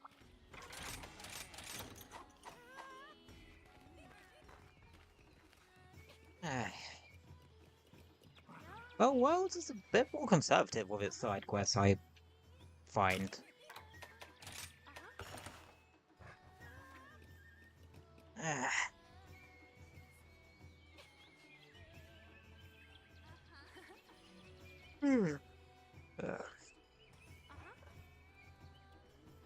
You know, I've definitely sort of... Yeah, today's been really weird, like... I've been running off of, like, the normal amount of energy I usually do, but then... I turn stream on, and suddenly, whoosh! I end up getting, like, an entire month's worth of energy, social battery in one fell swoop. And then slowly calm down, well, slowly tone things down from there. I'm not usually this high energy. Well, not usually that high energy. Even on my more high energy days.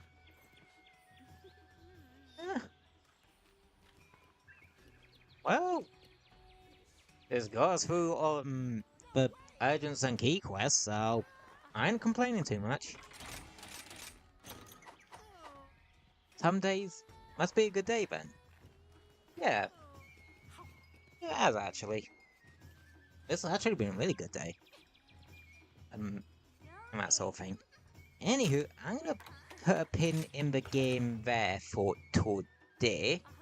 And we're just gonna go back to the Zatsu screen to chat and chill for 5-10 minutes. There we go. Yeah, it has been a good day. Got what I wanted to get done on stream, and got another design ready for Redbubble.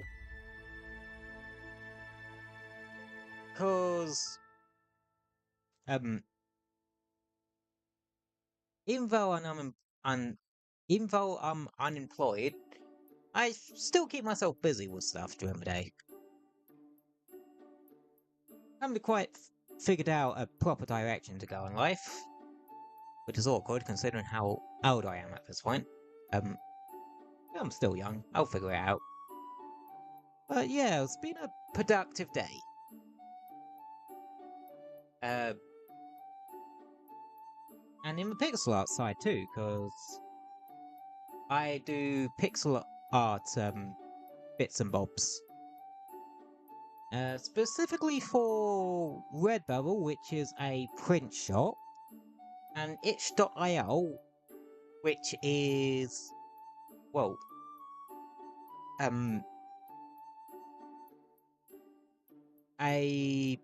you can put games up on itch.io, but it's mainly used for putting up game assets and that. And I got a couple of those up on there and such. Wouldn't mind actually doing that for a living, if I'm honest.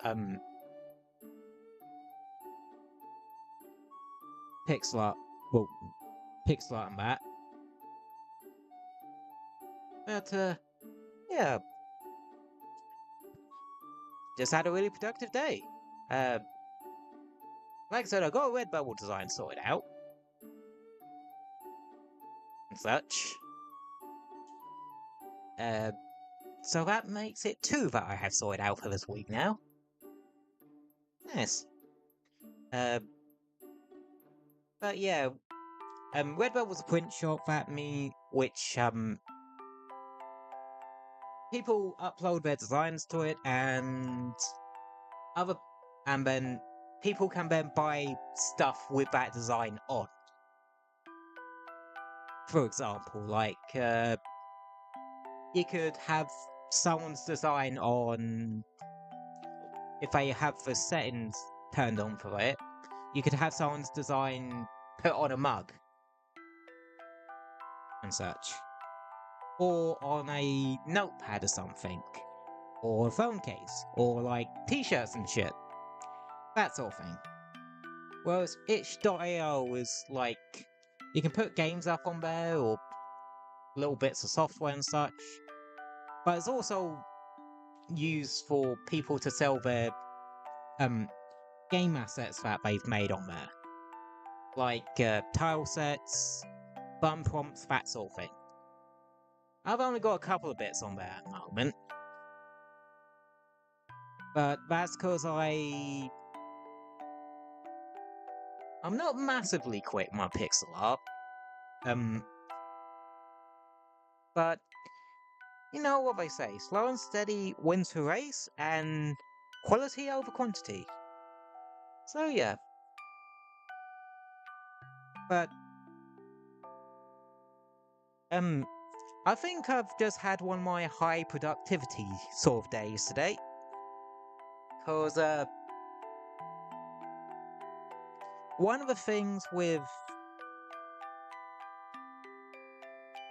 I can't remember if it's what side of it is, cause for folks I don't know, I have autism and ADHD. I think the sudden surge in productivity and such might be an ADHD thing actually, cause sometimes you can have all the energy in the world, And some days, you just don't have energy for fuck all. Sometimes. So yeah, that's why... Hell, compare how much energy I had during this stream with, how much energy I had during yesterday's stream. And I can tell you there's probably going to be a difference. You're going to notice a difference there. But, that's just kind of how it is. I've sort of learned to, well, work around that a bit. I also found out a lot about, another part of ADHD, rejection sensitivity.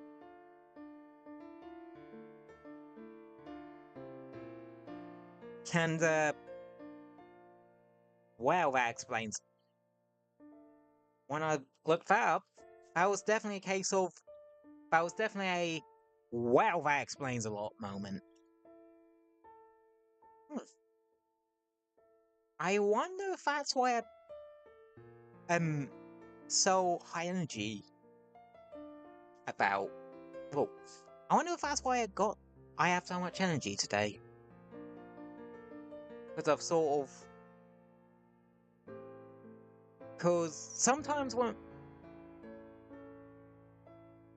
I don't know how to describe it. Sometimes when my brain becomes brutally aware of something, it sort of... Oh, well, could be.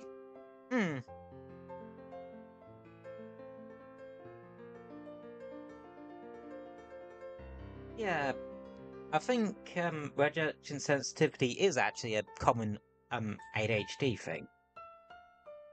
Or is it a common autism thing? I don't know. I think it might be a bit of both.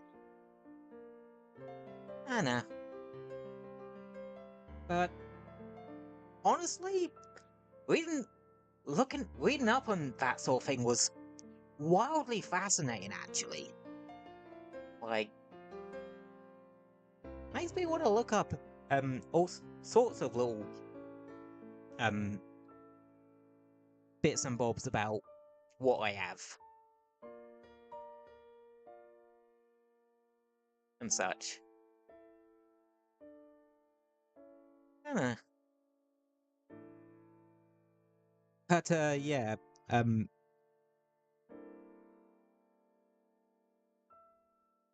yeah, that was an interesting rabbit hole to go into, and I do wonder if it may have made my brain think about things a little bit.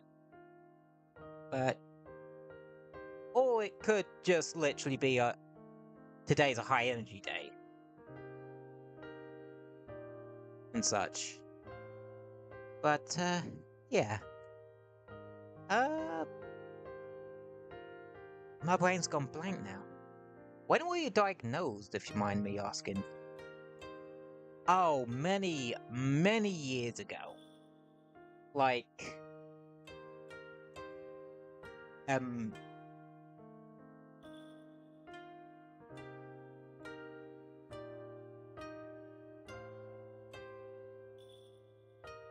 I can't remember exactly, like, it was very early on in my life. Like, oh,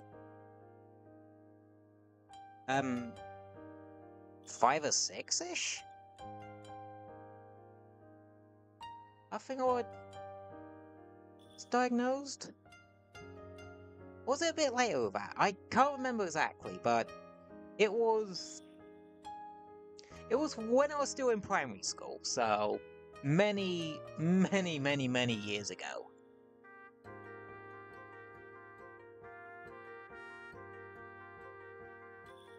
Yeah.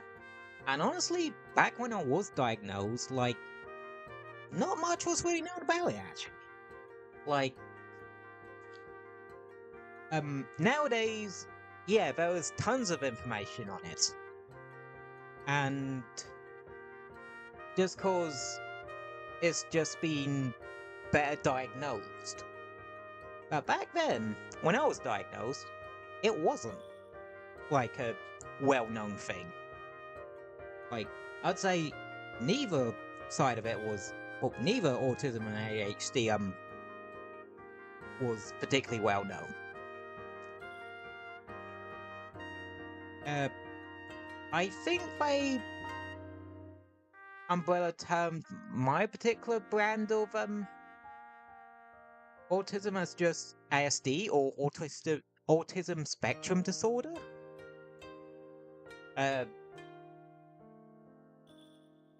Like, I believe they renamed it from what it, well, just started using that umbrella term like a good couple of years ago now. But I prefer the original name of my particular branch of autism, Asperger's syndrome. Sounds way fucking cooler, and I will die on this hill.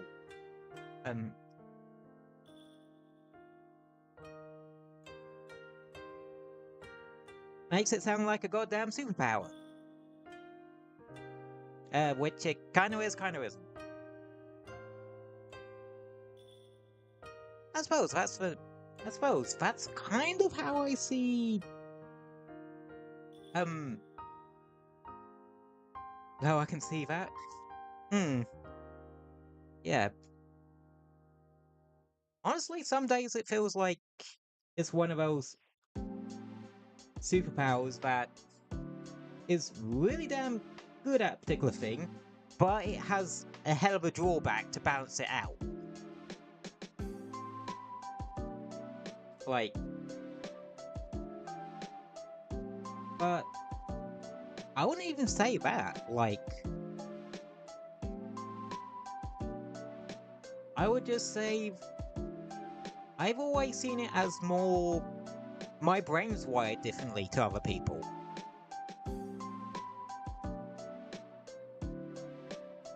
That's why I see things in a different way. Like,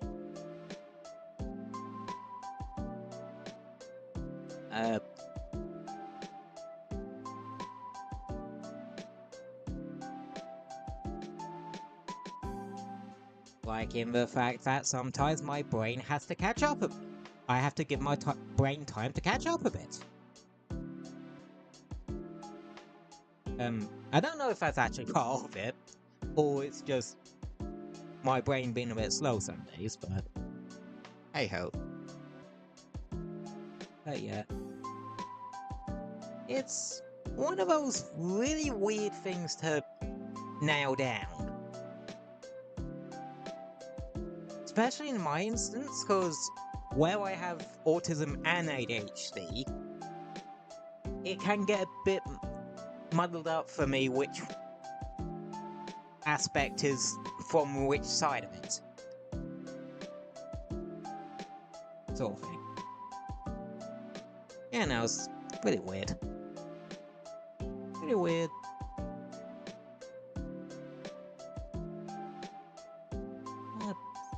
I don't even really mind talking about it too much, but I tend not to, because I don't want to bore y'all with the details too much for that one. I'd rather bore you with details of,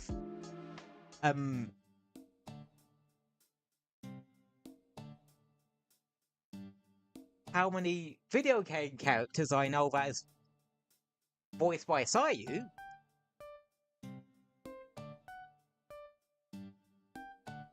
Because I know a crap ton. And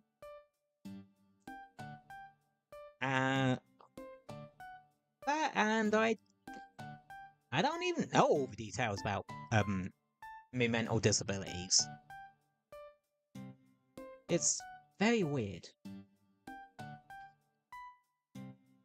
Also, I wasn't kidding about, Sayu voicing a crap ton of characters. Like, guys everywhere these days.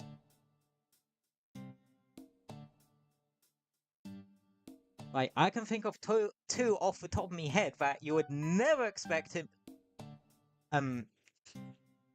well, you would never expect were actually voiced by him. Legion from Daemon X Machina Titanic Scion, I only knew the most well-known characters. I'd say Sino from Genshin Impacts is one of his most well-known roles.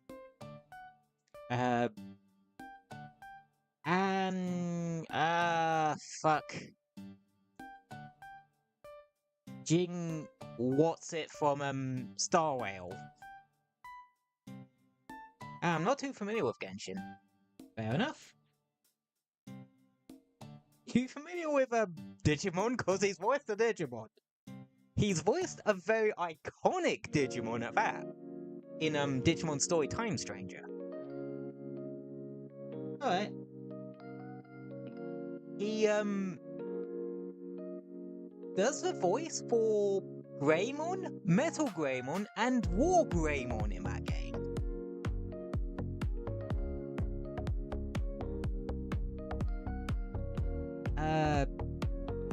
He also voices Deadpool in Marvel Rivals.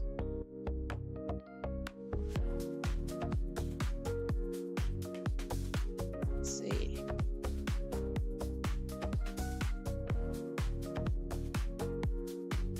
I think he also voices a character in Zenless Zone Zero. Anton, I think character's name is?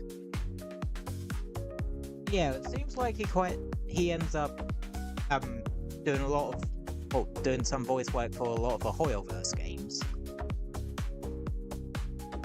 Let's see. What other ones off the top of my head? Oh yeah, I know he did a couple of voices for the Chaotix Case Files, the Sonic audio drama. I think he voiced General and Infinite in that. So yeah, when I say it's like everywhere these past, he's ended up everywhere these past couple of years voice acting wise. No kidding, like, and he is damn good at what he does. He's actually one of my favorite voice actors, actually.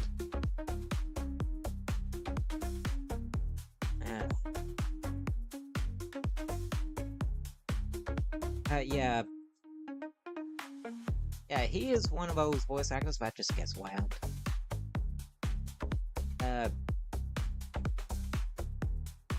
Must be quite good being such high demand. Oh yeah, he is. Like, definitely.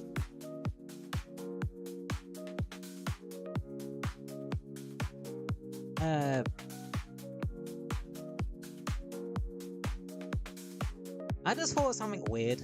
Like,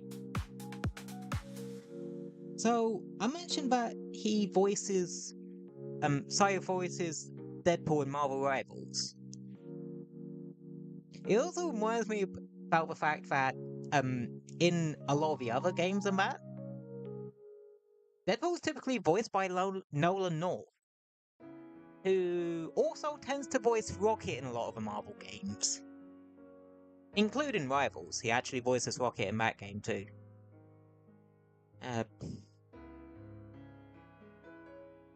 I think he's actually voicing Deadpool again in Tolkien. On that.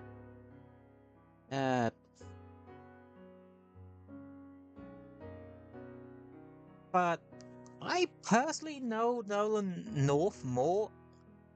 Nolan North, as in the voice actor. Yeah, he's the typical voice actor for Deadpool. I think so, he does a bloody good job too. Yes, oh sorry, I meant Nolan North. Fair enough. I personally mainly know Nolan North for Destiny 2, for Destiny. I like Nolan North as VA. Yeah, I do.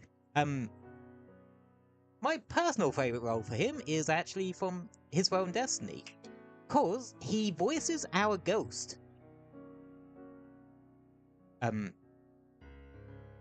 I think he also did voice Cade a little bit in for Forsaken at the beginning of the Forsaken expansion, but then the first mission of the Forsaken expansion happened, and we went on a revenge mission avenging Cade. Then Final Shape happened. Yeah, kind of sad what happened to the franchise. Oh, it took over from Nathan Fillion's Cade. I did not know that. Only for the little bit of time Cade was in Forsaken. Because can't remember why, if I'm honest. But Nathan Fillion did come back to voice Cade for Final Shape.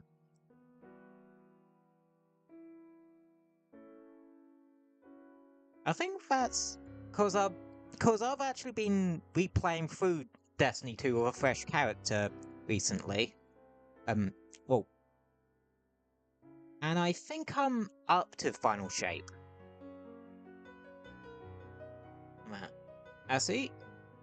That's actually really interesting. Like, God, what's some random bits of VA trivia I know?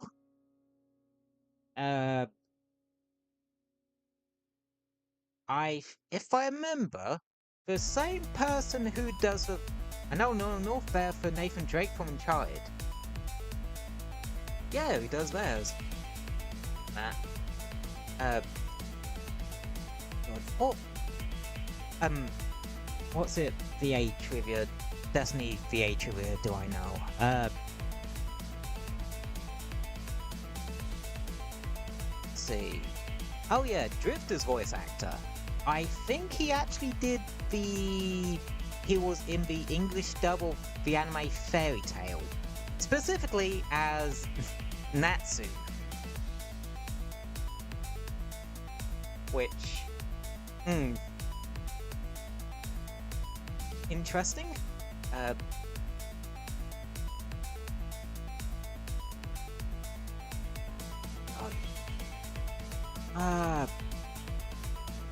What is voices I call?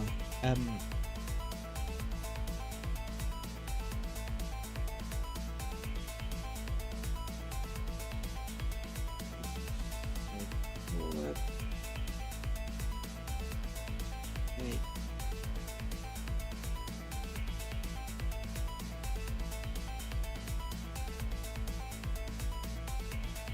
Oh, she's had a few voice actors. Yeah, one I'm thinking about is Gina Torres.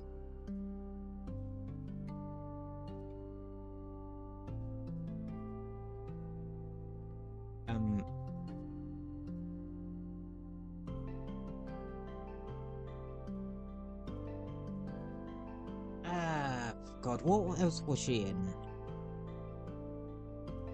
Oh shit, yeah.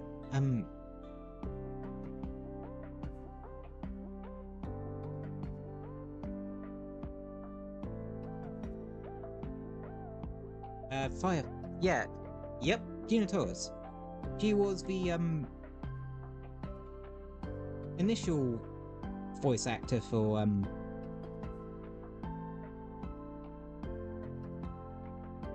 Ikora.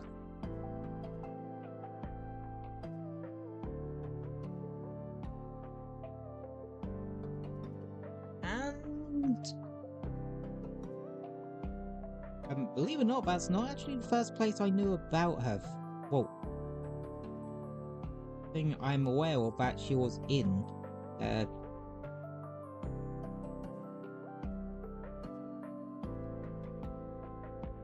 heard of Firefly?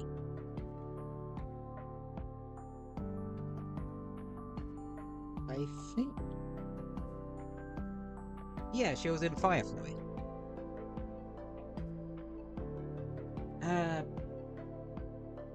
Now I think of... Yes, love Firefly. Yeah, she was in that. Oh, there was also another actress that was in Firefly that actually voiced a character in Destiny, specifically Destiny 2. Back before it all got sunset, we had the Curse of Destiny 2's first. Is the reunion still happening? There's a Firefly reunion? I don't really know much about the Hollywood side of things.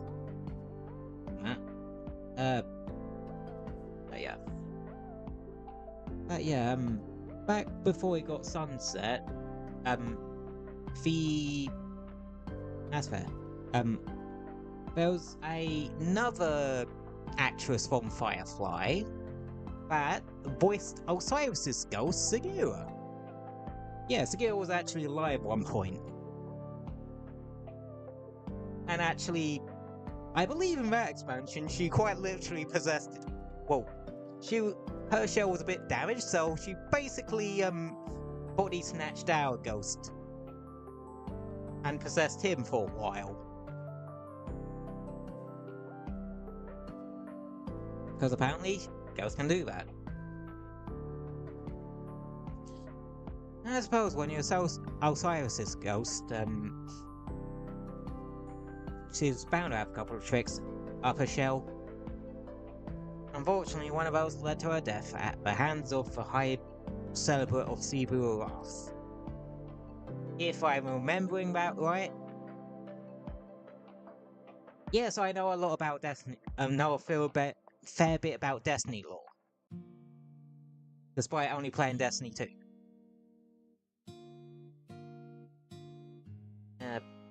Oh yeah. Holy crap, I didn't realize the time. Wow, damn, I was definitely in the mood to yap today, wasn't I? Which isn't always a bad thing. But yeah, it's nearly been... It's... Nearly been 3 hours. Was fun chatting. I have to take off now. Thanks again for the stream. I know problems so quick of Poon. I'm probably gonna start wrapping things up anyway, because, yeah. Typically, I have my streams about 2.5, 3 hours-ish. We're coming up to about the 3-ish hours mark at this point. Oh yeah, thanks for stopping by. It was great to have you.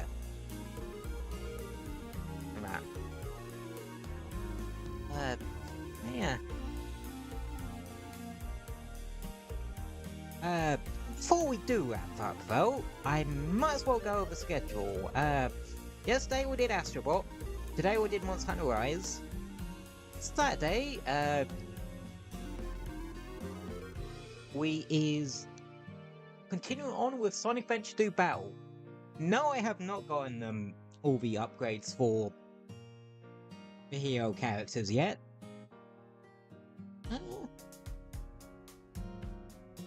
But I'm going screw it and starting the Dark Story anyway.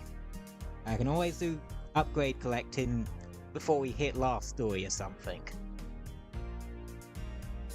That would make for a fun, like, yap a bit to just yap on about Sonic 2. But yeah, that's what we're doing Saturday. And I hope you all can join me on that one. But don't feel pressure to, just pop in if and when you can, if you're honest. Oh, just pop in if and when you can, whenever you feel like it, really. VOD will always be up on YouTube if, you missed it. I want to see what shenanigans we got up to. Such. I always recommend, watching VODs and that. Because it helps out with the YouTube algorithm and that, which, yeah, that algorithm can be about on the best days. And such. But yeah,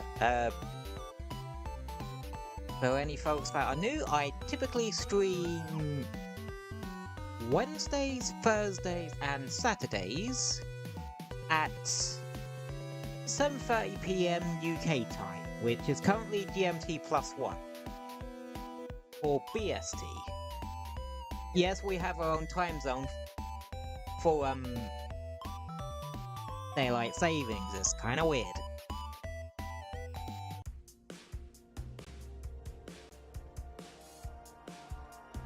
But yeah.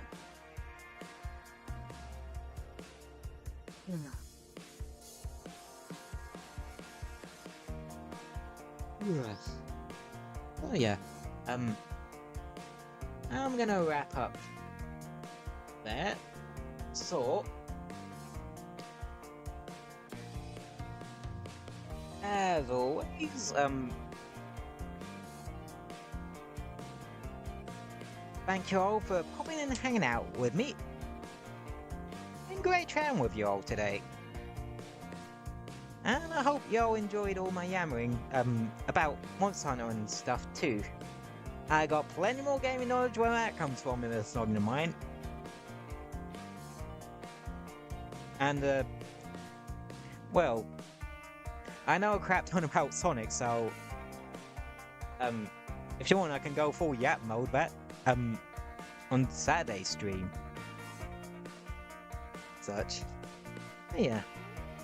Hope y'all stay safe and have a wonderful rest of your day. And I will see you on the Saturday. Alrighty. Oh yeah, I'm also on Twitter, but if you want to see what random bollocks I come up with off stream and such, and see the occasional bit of my pixel art. But don't feel pressure to, because it's Twitter. It's a weird site at the best of times. But yeah, thank you all for popping in. Very much appreciate y'all doing so. Hope you enjoyed, and I will see you Saturday. Alrighty. Good night, everybody. Have a good one. Night.